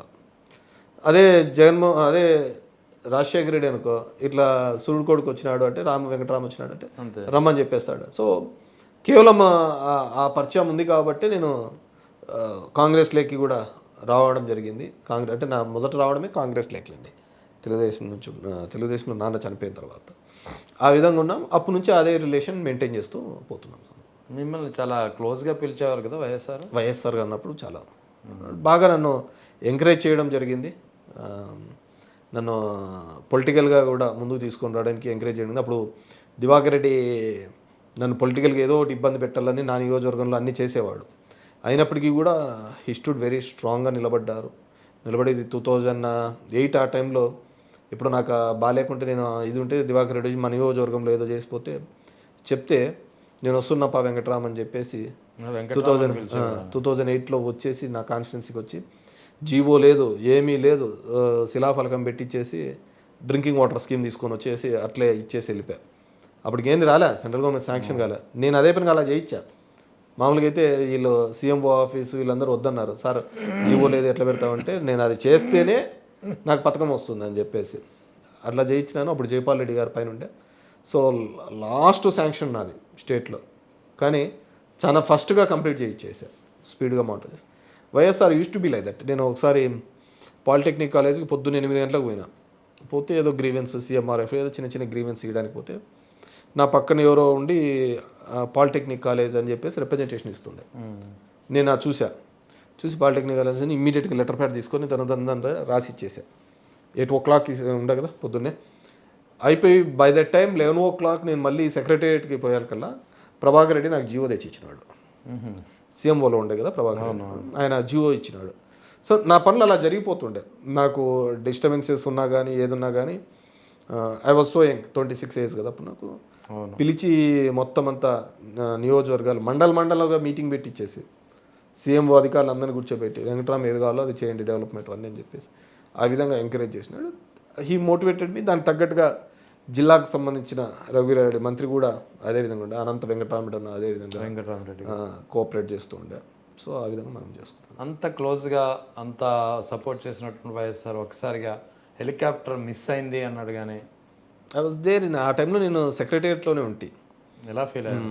ఇట్స్ వెరీ బ్యాడ్ కదా, మనకే కాదు నేషన్కే చాలా బ్యాడ్ సీన్. ఎందుకంటే ఒక పొలిటికల్ స్థాయిలో ఒక లీడర్, సామాన్యులకి అంత దగ్గరగా అయిన లీడరు, సామాన్యుల గురించి అంతగా ఆలోచించే లీడర్ లేడు. అంతా చంద్రబాబు నాయుడు లాంటి వాళ్ళు ఊరికని హైటెక్ ఊరికని పైపైన మాటలే తప్ప హార్ట్ఫుల్గా లేదు. అతనికి చాలామంది అంటుంటారు చనిపోయి దేవుడు అయిపోయినాడు అని చెప్పేసి. బతికుంటే ఇంకా చాలా బాగుండేదేమో అని, ఈ రాష్ట్రం ఇలా విడిపోయి ఉండేది కాదనేది, ఇంత ఇష్యూస్గా ఉండే సమస్యలుగా ఉండేది అని కాదు. కానీ ఒక అంత పాజిటివ్గా, అంటే ఒక ఫార్మర్ని, రైతుని ఏ విధంగా రాజుని ఊరికి మనం మాటలు మాట్లాడుతూ ఉంటాం, రైతే రాజుని చేస్తాము ఇది చేస్తామని. అలా రైతుని రాజు చేయాలని, రైతు కళ్ళల్లో ఆనందం చూడాలని భావించి ఇంప్లిమెంట్ చేసిన ఏకైక లీడర్ అంటే అది రాజశేఖర రెడ్డి. ఉచిత కరెంట్ కానీ, అంతకుముందు బట్టలు ఆరేసుకోవడానికి పనికి వస్తాయని చెప్పిన నాయకులకు ఉచిత కరెంట్ ఇచ్చి నిరూపించినాడు. అదేవిధంగా రుణమాఫీ చేసి చూపించినాడు. So farmer was the king at that time. బాగా తలెత్తుకొని తిరిగింది. అప్పుడు సొసైటీస్లలో వేలం జరిగేటివి. నువ్వు గన రైతులు కనుక కట్టకపోతే, అప్పు కట్టకపోతే వేలం, అవన్నీ రద్దు చేయించే కార్యక్రమం చేసినాడు. రైతును ఫుల్ హ్యాపీ. అదేవిధంగా ఈరోజు జరుగుతున్న అన్నీ ఇప్పుడు తెలుగుదేశం పార్టీ చేస్తున్నదంతా ప్యాచ్ వర్కే కదా, ఏదో కలర్లు రంగులు కొట్టిపోతా ఉండేది. ఆ రోజు హంద్రినీవా కావచ్చు, పోలవరం కావచ్చు, ఇన్ని గండికోట కావచ్చు, ఇన్ని రిజర్వాయర్స్, పోతిరెడ్డిపాడు 44,000 క్యూసెక్స్ చేసినప్పుడు దేవినేని ఉమా ప్రకాశం బ్యారేజ్ మీద దొల్లాడా, మాకంతా అన్యాయం చేస్తున్నారు. అవును, హీ నెవర్ అసలు అవతల వాళ్ళు ఏమనుకుంటున్నారు అనేది కూడా ఇప్పుడు కేర్ చేసేవాళ్ళు కాదు. ఆ రోజుట్లోనే 1,00,000 కోట్లు జలయజ్ఞంతో మొదలు పెడితే దాన్ని ధనయజ్ఞం అని ఏడ్చిన వీళ్ళంతా. ఎస్. సో ఫార్మర్కి అంత ఇంపార్టెన్స్. ఇప్పుడు మీరు సింపుల్ థింగ్ చెప్తే, బిల్ గేట్స్ వస్తే చంద్రబాబు తీసుకొని ఏదో కంప్యూటర్ చూపించేసి ఇమ్మీడియట్గా డ్రైవింగ్ లైసెన్స్ ఇచ్చారు.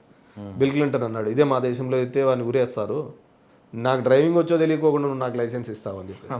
దాని తర్వాత జార్జి బుష్ వచ్చాడు, ఇక్రిసాటికి తీసుకోబోయా ఫార్మర్స్కి. సో ఫార్మర్స్ అంతగా హ్యాపీగా లేదు. అదేవిధంగా వెల్ఫేర్లో చూస్తే ఈరోజు ఆరోగ్యశ్రీ ఆయనే మొదలుపెట్టాడు, తీసేవాళ్ళు లేరు, ప్రతి ఒక్కరు అప్రిషియేట్ చేయాల్సింది.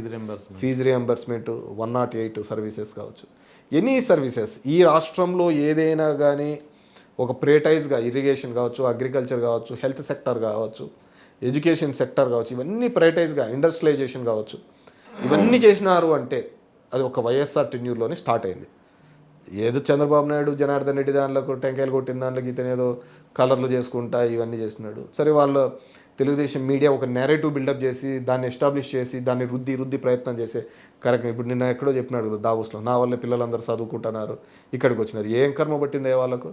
వాళ్ళ అమ్మ నాయన ఫీజులు కట్టి, వాళ్ళ అమ్మ నాయన అప్పులు చేసి ఫీజులు కట్టి, వాడు కష్టపడి చదివి ఇంటర్వ్యూలు పాస్ అయ్యి వైవాలు అటెండ్ అయ్యి ఇన్ని చేస్తే అతనికి ఉద్యోగం వస్తే, ఆ ఉద్యోగంలో అతను బాగా పర్ఫామ్ చేస్తే వేరే దేశాలకు పోతే నేను నా వల్ల అయినాడు అని చెప్తుంటాడు.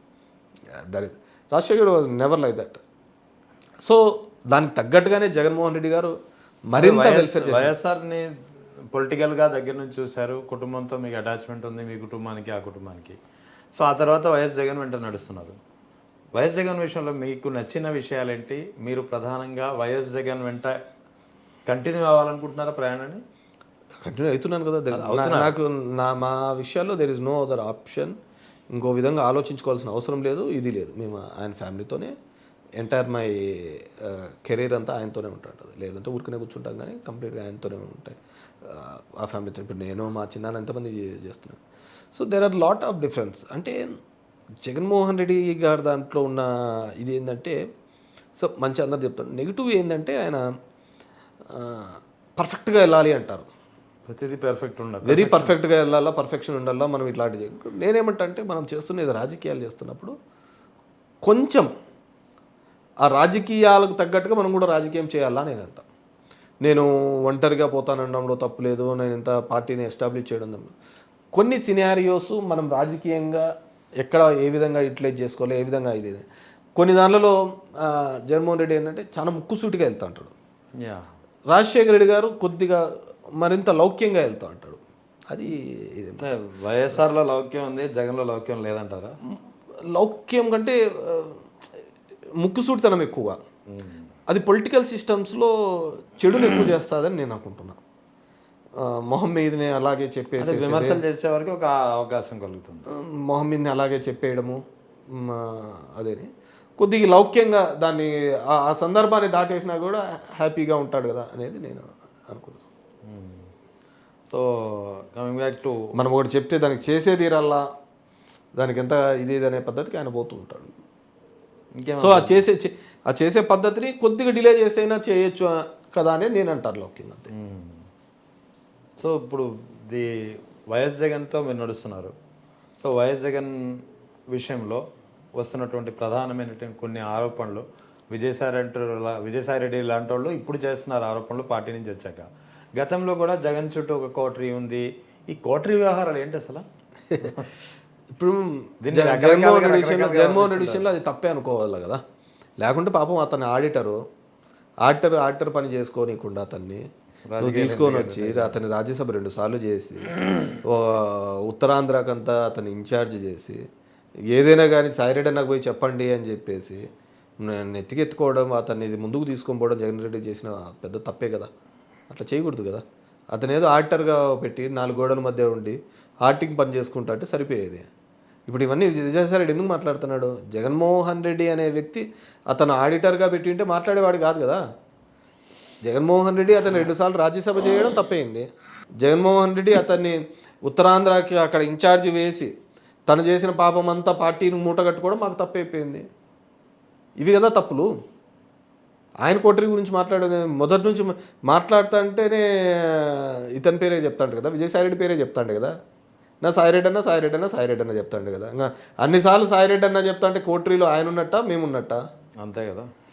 ఆయన ఉన్నట్ట మేమున్నట్ట చెప్పు. అది జగన్ రెడ్డి చేసిన తప్పే. సో కోట్రీస్ అలాగేముండదు. ఇప్పుడు మనము పవర్లో ఉన్నప్పుడు అంతా మంది అని, లేనప్పుడు అంతా నువ్వే అని చెప్పేసి చెప్పిపోవడం ఏంటంటే గుడ్ అండ్ బ్యాడ్ భరించాలా. సో నీకు నచ్చలేదు, నిన్నంత ముఖ్యంగా పెట్టుకున్నారు, నిన్ను అంతగా నమ్మినారు, నిన్నంత ముఖ్యంగా పెట్టుకున్నప్పుడు జగన్మోహన్ రెడ్డి గారిని 2029లో నువ్వు మళ్ళీ ముఖ్యమంత్రి అయిన తర్వాత జగన్మోహన్ రెడ్డి దగ్గర పోయి, జగన్మోహన్ రెడ్డి గారు నేను మీ కుటుంబానికి ఉన్న రిలేషన్కి, మీరు నాకు ఇచ్చిన ప్రాధాన్యతకు, మీరు కష్టంలో ఉన్నప్పుడు నేను పక్కకు పోకుండా మీరు మళ్ళీ ముఖ్యమంత్రి అయిన తర్వాత మిమ్మల్ని ఆ కంఫర్టబుల్ సీట్లో కూర్చున్న తర్వాత నేను బయటకు వెళ్ళదలుచుకున్నానని వెళ్ళింటే చాలా గౌరవంగా ఉండేది. కష్టంలో ఉన్నప్పుడు అందరూ వదిలిపెట్టేసి నోటికి వచ్చినట్టు మాట్లాడి వెళ్ళిపోయే ఇట్లాంటి దాని గురించి, వాళ్ళ క్యారెక్టర్ల గురించి మనం డిస్కస్ చేసేది ఉంటుంది. సో ఇప్పుడు కమింగ్ ఎలక్షన్ 2029లో బీజేపీ వైఎస్ఆర్సీపీ కలిసే అవకాశాలు ఉన్నాయి, అటువంటి వార్తలు అయితే వినిపిస్తున్నాయి. It's too early. కానీ నేను చెప్పాను కదా, జగన్మోహన్ రెడ్డి గారికి ఆ లౌక్యం ఉంటే 2014లోనే మేము బీజేపీతో వెళ్ళిపోయిందాం కదా. మాకు అది లేకనే కదా సమస్య. 2014లో మాకు బీజేపీ ఆఫర్ ఇచ్చినా కానీ మేము వద్దన్నాం. లేదంటే చంద్రబాబు పార్టీ ఎక్కడ ఉండేది?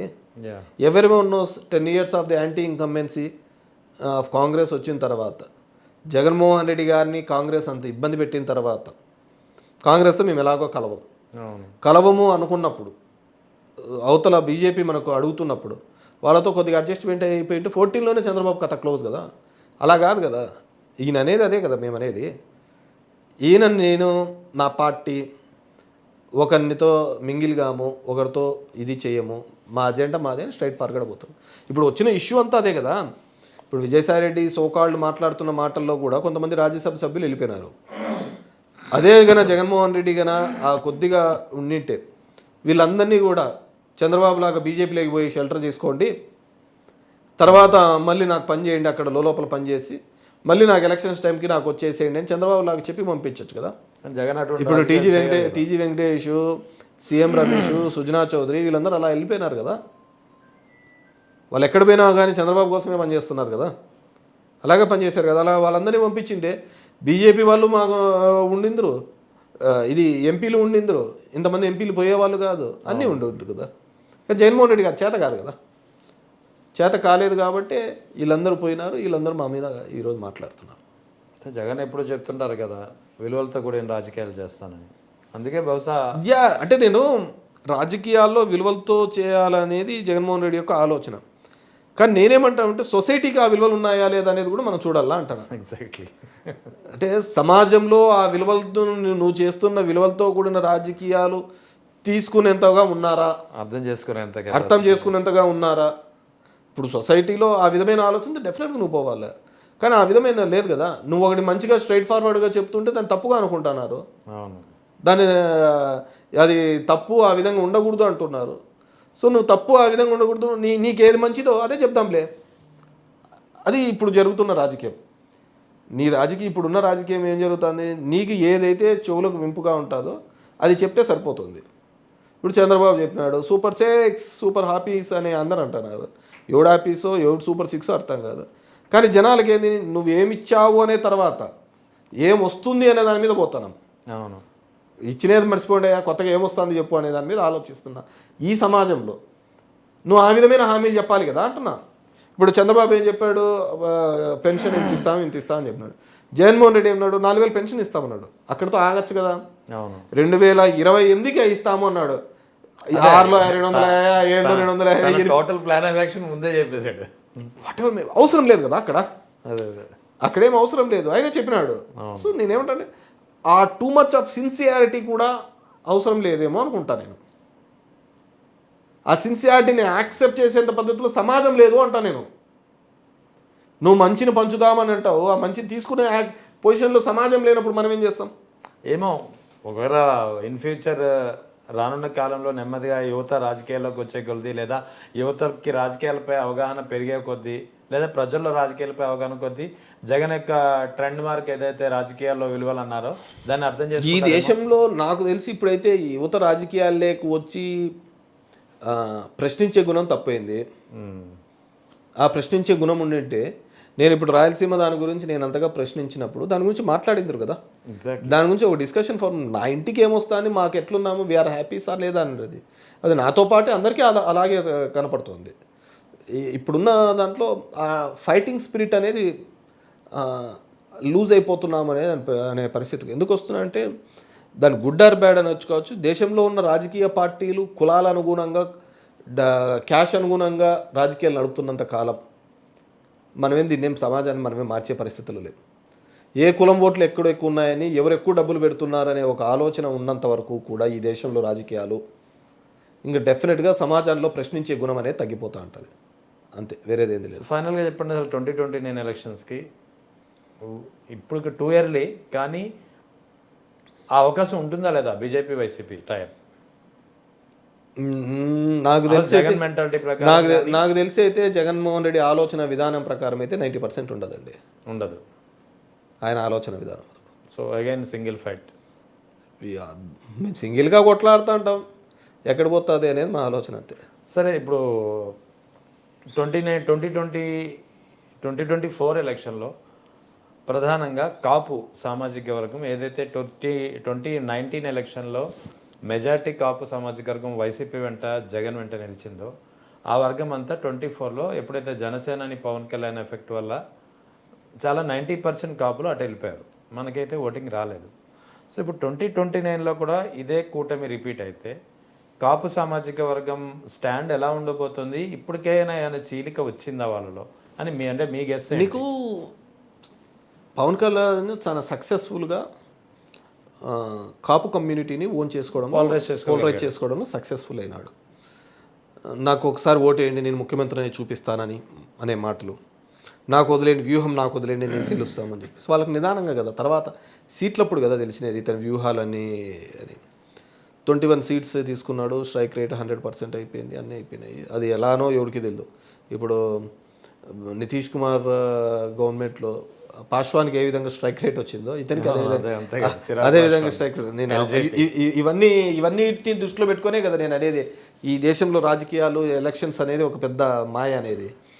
సో ఇప్పుడు జరుగుతున్న పరిణామాల్లో ఆ విధంగా ఒక మా పార్టీ మీదలో వ్యతిరేకత సృష్టించడంలో పవన్ కళ్యాణ్ సక్సెస్ అయినాడు. అది కాపుల్లో కావచ్చు, తన యొక్క ఫ్యాన్స్లో కావచ్చు, వీళ్ళలో అందరితోనూ కూడా ఆ వ్యతిరేకత సృష్టించడంలో సక్సెస్ అయినాడు. 30,000 అమ్మాయిలని కావచ్చు, లేకుంటే గంజాయి డ్రగ్స్ అనే మా మీద రుద్దడంలో కావచ్చు. ఈ విధంగా కామన్ మ్యాన్ నుంచి అందరినీ కూడా దాంట్లో కాపు వర్గం వాళ్ళు కూడా తనని ఎవరో ఒకడు మన దాంట్లో ఉంటాడని. కానీ పోస్ట్ ఎలక్షన్ సినారీలో చూస్తే ఇప్పుడు వైజాగ్లో డ్రగ్స్ దొరికిందన్నారు, బీజేపీ సంబంధించిన పురంధేశ్వరి దొరికింది, అందరూ చెప్పినారు. తర్వాత ఎంక్వైరీ చేస్తే అది ఈస్ట్ అని చెప్పినారు. అవును. ఇప్పుడు మేము ఎవడికి పోయి చెప్పుకోవాలా? అంతే కదా. ఆ రోజు మా మీద వేసినారు బుడద. 30,000 మంది అమ్మాయిలు పోయినారు అన్నారు. 3 అమ్మాయిలు పట్టుకొని రాలేకపోతే చూపించలేకపోయినారు. ఇప్పటికీ మేము ఎవడికి చెప్పేకైతే అది చెప్పేక. సో నిదానంగా పవన్ కళ్యాణ్ గారు ఆ క్రెడిబిలిటీ హీఈస్ లూజింగ్. ఎందుకంటే నిన్ను ముఖ్యమంత్రి చేస్తాము అన్న కాలం నుంచి నేను 15 ఏళ్ళు చంద్రబాబు నాయుడు గారికి సేవ చేస్తాను, ఆయన ఆ స్థానంలో ఈ కూటమి నిలబెట్టడానికి ప్రయత్నం చేస్తున్నాను అని పదే చెప్తున్నాడు డిఫరెంట్ ప్లాట్ఫామ్స్ మీద. సో నిన్ను ఎన్నుకునే దానికోసం కాదు కదా, వాళ్ళ అభిమానులు కావచ్చు, వాళ్ళు కావచ్చు, నువ్వు కూడా అయితే ఏదో ఒకటి ఉంటుంది. సో అయిన తర్వాత గవర్నమెంట్లోకి ఎప్పుడైతే భాగస్వామి అయినాడో అతను ఫెయిల్యూర్ అనేది అక్కడి నుంచి మొదలు కావడం జరిగింది. 2024లో తన పీక్ ఆఫ్ హిస్ కెరీర్లో ఉన్నాడు. ఓకే. తన కెరీర్లోనే చాలా పీక్ లెవెల్లో ఉన్నాడు. అది నిదానంగా అతను డైల్యూట్ చేసుకుంది. ఇప్పటికీ తనకు సంబంధించిన అభిమానులు వీళ్ళు యాక్సెప్ట్ చేసుకోవాలి, తెలుసుకోవాలి తను ఎవడి కోసం పనిచేస్తున్నాడు అనేది.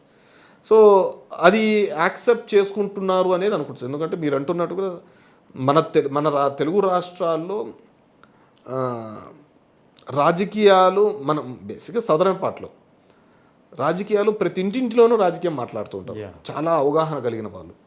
సో డెఫినెట్గా అవగాహన నిదానంగా వాళ్ళకి చెందని ఇతనందరూ కూడా చంద్రబాబు చేతిలో ఇతను ఒక పప్పెట్టనో లేకుంటే చంద్రబాబు కోసం పనిచేస్తున్నాడనే ఒక భావన నిదానంగా ఎస్టాబ్లిష్ అవుతున్నప్పుడు డెఫినెట్గా అతను కూడా డిజోన్ చేసుకుంటారని నేను అనుకుంటున్నాను.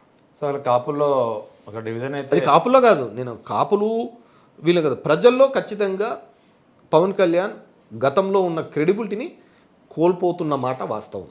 అయితే కాపులను అంతలా పోలరైజ్ చేయగలిగారు అని చెప్తున్నారు. అదే విషయంలో ముఖ్యంగా 30,000 అమ్మాయిల విషయంలో కానీ లేదా ఇతర అంశాలని తన మాటలు మనమే వేరేదేమక్కర్లేదు, తను మాట్లాడిన మాటలే రికార్డింగ్ చేసుకుంటే చూస్తే దానికి మనం కౌంటర్ ఎందుకు ఇచ్చుకోలేకపోయాం? ఇచ్చుకున్నామ్మా, వాళ్ళదే ఎందుకు ప్రజల్లో గట్టిగా వెళ్ళింది, మీ వాదన అంటే అదే కదా చెప్తాను, నిజం నోటి తెలిసి ఊరంతా జుట్టేసుకొని వచ్చిన దానికి కారణం ఏంటి? దాని లైస్ చాలా స్పీడ్గా స్ప్రెడ్ అయిపోతాయి కదా. సో ఆ విధంగా నేను అదే చెప్పాను కదా, మేము లేదురానైనా అది చేసుకోండి ఇది చేసినా కానీ అది చేసినారు కదా. ఇప్పుడు జగన్మోహన్ రెడ్డి ఆ రోజు ఏమైతే చెప్పారో ఉన్న డబ్బులన్నీ తీసుకొని పేదోళ్ళకి ఇస్తున్నారు, శ్రీలంక చేస్తున్నారు, అప్పులు 10 లక్షలు అని చెప్పినారు. తీరా చూస్తే ఇదే ఫైనాన్స్ మినిస్టర్ చెప్పినాడు కదా 3,24 crores అని. మేము చెప్పాము అప్పుడు, కానీ జనంకి డబ్బులు ఇస్తూ ఉంటే బాధపడిన వాళ్ళు. ఈరోజు డబ్బులు అంతా కూడా ఒక 4-5 చేతుల్లోనే వెళ్తున్న సందర్భం. ఈరోజు జగన్మోహన్ రెడ్డి 5 సంవత్సరాల్లో చేయని పని ఇతను 18 నెలల్లోనే చేసి పెడతాడు చంద్రబాబు నాయుడు గారు. ఏంటి అంటే అది అప్పే. అవును, మేమంతా 5 సంవత్సరాల్లో 3 లక్షల కోట్లు అప్పు చేసింటే 3,30,000 చేసింటే ఈయన 18 నెలల్లోనే 3 లక్షలు చేసినాడు. ఎక్కడ పోయిందంటే ఎవరికి ఇచ్చినా అంటే ఏమీ తెలియదు. ఎక్కడ ఖర్చు పెడుతున్నామంటే అది చూపించడంలే. గ్రామాలలో అభివృద్ధులు జరుగుతున్నాయి, పట్టణాల్లో అభివృద్ధి బ్రహ్మాండంగా జరుగుతుందంటే ఎక్కడ కనపడటంలే. ఉన్నటువంటి పీపీకి ఇచ్చేస్తుంది. మరి ఎక్కడ పోతుంది డబ్బులు? ఆ రోజు డబ్బులు ఎక్కడ పోయినాయి అంటే జనం దగ్గర ఉన్నాయని చెప్తున్నాం. కోవిడ్ లాంటి క్లిష్టమైన పరిస్థితుల్లో కూడా ఇంట్లోంచి బయటికి రావాలంటే భయపడే కాలంలో కూడా ఒకడు తుమ్మినా దగ్గినా చచ్చిపోతామని భయపడే కాలంలో ఆ రోజు కూడా ఇంటింటికి సర్వీస్ అందించినారు కదా. ఈరోజు నువ్వు ప్రతి దీంట్లోకి వెళ్ళి చూడు, సచివాలయాలు ఎలాగున్నాయో, హాస్పిటల్స్ ఏ విధంగా ఉన్నాయో, ఆర్బీకేస్ ఏ విధంగా ఉన్నాయో, స్కూల్స్ ఏ విధంగా ఉన్నాయో, ఎలా డెవలప్ అయినాయో చూసుకోండి. Which is not happening. ఆ రోజు దీని మీద ఖర్చు పెట్టామని మేము చూపించగలిగినాం. 2029లో ఒకసారి తిరిగి అధికారంలోకి వస్తే వాలంటీర్ వ్యవస్థ ఉండాలనుకుంటున్నారా లేదా?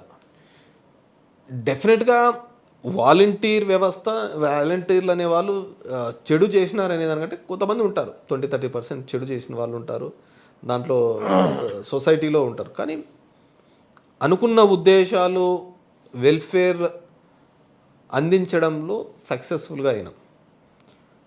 ప్రజా సంబంధించిన సమస్యలు దీంట్లో కావచ్చు, దీంట్లో సక్సెస్. కానీ పొలిటికల్గా దాన్ని కన్వర్ట్ చేసుకోవడంలో మనం ఫెయిల్ అయిపోయినాం.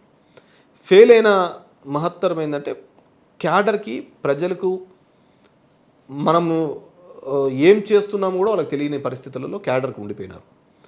జనానికి సర్వీస్ అంతా కూడా వెల్ఫేర్ల ద్వారా వీళ్ళ ద్వారా వాలంటీర్స్ ద్వారానే జరిగింది. అది క్యాడర్కి ఎవరికి ఏం జరుగుతుందో కూడా తెలియదు. ఇప్పుడు గ్రామాల్లో కావచ్చు, నా వల్ల మీకు అంటే ఒక నాయకుడికి అది ఎమ్మెల్యే కావచ్చు, ఇన్ఛార్జ్ పార్టీకిను ప్రజలకు కనెక్షన్ తెగిపోయింది, గ్యాప్ పోయి వాలంటీర్ అయిన అతను వచ్చినాడు థర్డ్ పార్టీ. సో అతను మా పార్టీకే అనుబంధంగా ఉండవచ్చు, సంబంధించిన వాళ్ళు లేకుంటే రిలేటెడ్ వ్యక్తి ఉండొచ్చు, నేను కాదంటాంలే. కానీ అతనికి వాళ్ళని ఇన్ఫ్లుయెన్స్ చేసే శక్తి లేకుండా పోయింది. సో సిస్టమ్ ఈజ్ పొలిటికల్గానే ప్లే చేయాలి ఏదైనా కావచ్చు. సో నువ్వు సిస్టంలో కరప్షన్ లెస్ సొసైటీ డెఫినెట్గా గుడ్, అన్నీ బాగున్నాయి. కానీ రాజకీయ క్రీడ అనేది లేకుండా పోయిందనమాట. ఇప్పుడు చూడండి, మేము ఇదే ల్యాండ్ టైటిలింగ్ యాక్ట్ మేము పెట్టాము. వాళ్ళు ఏమన్నారు, ల్యాండ్ గ్రాబింగ్ యాక్ట్ అన్నారు. మళ్ళీ మర్యాదగా ఇదే ల్యాండ్ టైటిలింగ్ యాక్ట్కే వచ్చి మాట్లాడుతున్నాడు. దానికి సంబంధించిన పెనసాని చంద్రశేఖరే నా కిందికే వస్తాయి ఇవన్నీ ఫండ్స్, గతంలో మొదలుపెట్టినది ఇప్పుడు మళ్ళీ చేస్తున్నాం, దానివల్ల ఇన్సెంటివ్ 498 crores వచ్చిందని చెప్పి ఆయనే చెప్తున్నాడు కదా. బికాజ్ ఇట్స్ చాలా రిఫార్మ్స్ తీసుకొని వచ్చినారు జగన్మోహన్ రెడ్డి గారు. ఇప్పుడు ఎప్పుడో 1924లో మొదలుపెట్టిన ల్యాండ్ రిఫార్మ్సే, దాని తర్వాత బ్రిటిష్ టైంలో మొదలుపెట్టినది తప్ప మళ్ళీ రికార్డ్స్ లేవు. ఈరోజు మళ్ళీ వచ్చినారు. 80% దాని యొక్క సమస్యలు పోతాయని చెప్పేసి తీసుకొని రావడం జరిగింది. అందరూ దాన్ని కేవలం ఒక దాని మీద జగన్మోహన్ రెడ్డి ఫోటో చూపించాలి కల్లా జగన్మోహన్ రెడ్డి భూములని కాజేస్తున్నారని చెప్పినారు. అందరూ ఆలోచించుకోవాల్సింది ఏంటంటే 20 సంవత్సరాలు నువ్వు సాగులో ఉంటే దానికి సేలబుల్ రైట్స్ ఇచ్చినాడు జగన్మోహన్ రెడ్డి. 20 years సాగులో ఉంటే నీకు సేలబుల్ రైట్స్ ఇచ్చినాడు, ఫ్రీ హోల్డ్ అని చెప్పి తీసుకొని రావడం జరిగింది. అలాంటిది ప్రభుత్వ భూమినే నీకు సేలబుల్ రైట్స్ ఇచ్చిన జగన్మోహన్ రెడ్డి నీ భూమిని కొట్టేస్తాడు అంటే ఎలా నమ్మినారంటే నమ్మినారు. ఏదో జరిగిపోతుందని విపరీతంగా కాల్స్ చేశారు, నీ భూమి ఎత్తిపోయింది, నీది పోయింది. మనిషికి కాన్ఫిడెన్స్ కంటే కూడా భయం అనేది చాలా ఇది కదా, డేంజర్ కదా. రేపు ఏదో అయిపోతుంది అని దయ్యం రాదు అనేది నీ నమ్మకము, దయాలు లేవు అనేది నీ నమ్మకం అనుకోండి. ఏదైనా కానీ నువ్వు ఇక్కడ ఉన్నప్పుడు ఆడ గ్లాస్ పడిపోయింది, దయ్యం వచ్చిందంటే అరే ఏదో దయ్యం వచ్చినట్టుంది కదరా అనుకుంటా అంటాం. అంతే, ఆ భయాన్ని బాగా క్రియేట్ చేసే కార్యక్రమం చేయడం జరిగింది. ఈరోజు మళ్ళీ ఏంది అదంతా పోయింది. మళ్ళీ ఏం కొత్తగా ఒక రిఫార్మేటివ్గా తీసుకొని వచ్చినట్టు చెప్పండి చంద్రబాబు నాయుడు. జగన్మోహన్ రెడ్డి ఎన్ని రిఫార్మ్స్ చేయండి అన్ని రిఫార్మ్స్ చేసినాడు. ల్యాండ్ రిఫార్మ్స్ చేసినాడు, అదేవిధంగా మెడికల్లో కావచ్చు, హెల్త్లో కావచ్చు, ఎడ్యుకేషన్లో కావచ్చు, యు నేమ్ ఇట్ అన్నీ ఒకటేసారి చేసినాడు. వెల్ఫేర్లో కావచ్చు. So society has to think. ఆ రోజు మాట్లాడిన మేధావులంతా ఇప్పుడు ఎక్కడ పోయినారో కనపట్టంలో. ఇన్ని మెడికల్ కాలేజీలు పీపీపీ మోడ్లో అమ్మకాలకి పెడతా అంటే ఎక్కడికి పోయినారో నాకు అర్థం కావట్లేదు. ఈ భూమి 99 పైసలకి ఎకరా కాదు, అరెకరా కాదు, స్క్వేర్ యార్డ్ కాదు, మొత్తం రాసిస్తానంటుంటే మాట్లాడాల్సిన మేధావులు ఏమైపోయినారో అర్థం కావట్లేదు. అంటే ఇప్పుడు నేనేమంటానంటే పక్కనున్న చిన్న చిన్న దేశాల్లో రివోల్ట్ అయ్యి మాట్లాడుతున్న డిఫరెంట్ ప్లాట్ఫామ్స్లో మాట్లాడుతున్నారు. మన దగ్గర మాట్లాడలేను, కంఫర్ట్ జోన్స్లోకి వెళ్ళిపోయినాం. అయ్యా నాకేమైపోతుంది. లాస్ట్ ఒకటి, ముఖ్యంగా ఈ మధ్య కాలంలో అంటే కూటమి ప్రభుత్వం అధికారంలోకి వచ్చిన తర్వాత ప్రభుత్వం చేసినటువంటి వివిధ రకాల విధానాల ద్వారా గతంలో వైఎస్ జగన్ చేసినవి బయటికి తెలియని పరిస్థితి, కూటమి ప్రభుత్వం చేసినటువంటి నిర్వాకాల వల్ల what Jagan has done in previous period అనేది ఒక్కొక్కటిగా బయటకు వస్తున్నాయి. అది భోగాపురం ఎయిర్పోర్ట్ కావచ్చు, అసలు మెడికల్ కాలేజ్, ఇన్ని మెడికల్ కాలేజీలు ఏపీలో వచ్చాయా అనేది చాలా మందికి తెలియదు. వన్స్ కూటమి ప్రభుత్వం పీపీపీ ఎప్పుడైతే తీసుకొచ్చిందో అప్పుడు ఇవన్నీ జగన్ ఇన్ని కట్టాడబ్బా అనేది ఒకటి బయటకు వచ్చింది. సో ఇదంతా బయటకు వచ్చిన తర్వాత ఇప్పుడు జగన్ కానీ వైసీపీ నేతలు కానీ చెప్తున్నదంటే మీలాంటి నేతలు మేము చేసింది చెప్పుకోలేకపోయామబ్బా అంటున్నారు. ఎవరు చెప్పుకోవద్దన్నారు, కారణం ఎవరు? మీరు అంటే మనము పబ్లిక్ లబ్ధి పొందినవాడు మాట్లాడతాలే మనం అనుకున్నాం. లబ్ధి పొందినవాడు సైలెంట్గా అయిపోయినాడు, నాది అయిపోయింది లేదు నా కథ అని. అడగంది అమ్మాయిన పెట్టదు కదా, అటువంటి చేసింది చెప్పుకోవాలి. That's what. ఇప్పుడు చేసింది చెప్పేయడం మొదలైంది. మా మీద చంద్రబాబు లాగా మేము అబద్ధాలు చెప్పలేకపోయినాం, మేము చేసింది ఏదో మేము నిజము మాట్లాడలేకపోయినాం. అలా అయిపోయింది. అంటే ఎవ్రీథింగ్ ఆల్ ఈజ్ వెల్ అనే కాన్సెప్ట్ పోయినాం అనమాట. అంతకంటే సో ఇప్పుడైనా చేసింది చెప్తాను కదా, నెలకు 3 మీటింగ్లు పెడతాను కదా, ప్రెస్ మీట్లు పెట్టేసి జరగలేదు. జరగలేదే, జరిగింది. ఇట్స్ కంప్లీట్లీ కరెక్షన్స్ కదా. Life is some nothing but corrections. ఏ రోజు జరిగిన తప్ప అప్పుడు కరెక్షన్స్ చేసుకుంటూ పోతాం. సో 2029కి how you are gear your political career? డెఫినెట్గా డ్యామ్ ష్యూర్ వైఎస్ఆర్సీపీ పెద్ద మెజార్టీతో గుడ్ నెంబర్ ఆఫ్ సీట్స్తో గెలుస్తుంది. దాంట్లో వేరేది ఏం దోకా లేదు. ఎందుకంటే చంద్రబాబు నాయుడు గారు చెప్పిన హామీలు కానీ ద వే హీఈస్ రూలింగ్ అడ్మినిస్ట్రేషన్లో కంప్లీట్గా బిట్టర్ ఫెయిల్యూర్. ఈరోజు 80% మద్యంలో మా మీద అంతగా ఏడ్చిదే. ఇప్పుడు జరుగుతున్నది ఏంటంటే కల్తీ మద్యం వాళ్ళ దానిలో దొరికింది, ఎక్కడ దొరికిందని మొత్తం అంతా కూడా ప్రతి ఊర్లలో బెల్ట్ షాపులు పెట్టినారు.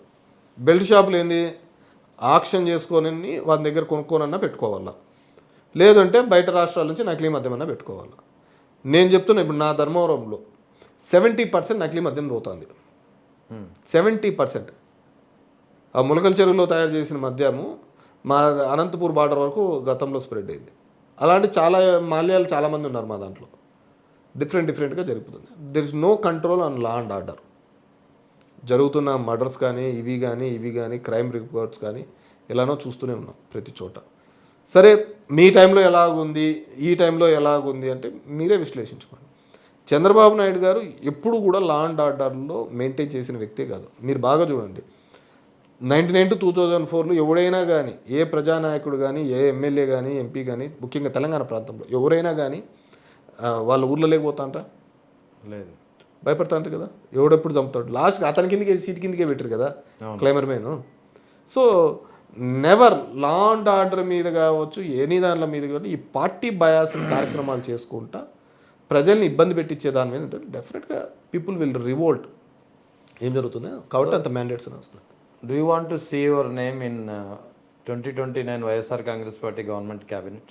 డెఫినెట్గా ఉంటుంది. దానికి ఏముంటుంది, ఎవరికైనా కానీ that's what I can achieve. That highest లెవెల్లో అచీవ్, దట్స్ మై డ్రీమ్ ఉంటుందని నేను అనుకుంటున్నాను, కావాలని కోరుకుంటున్నాను. Right, thank you sir. Thank you very much. Thank you.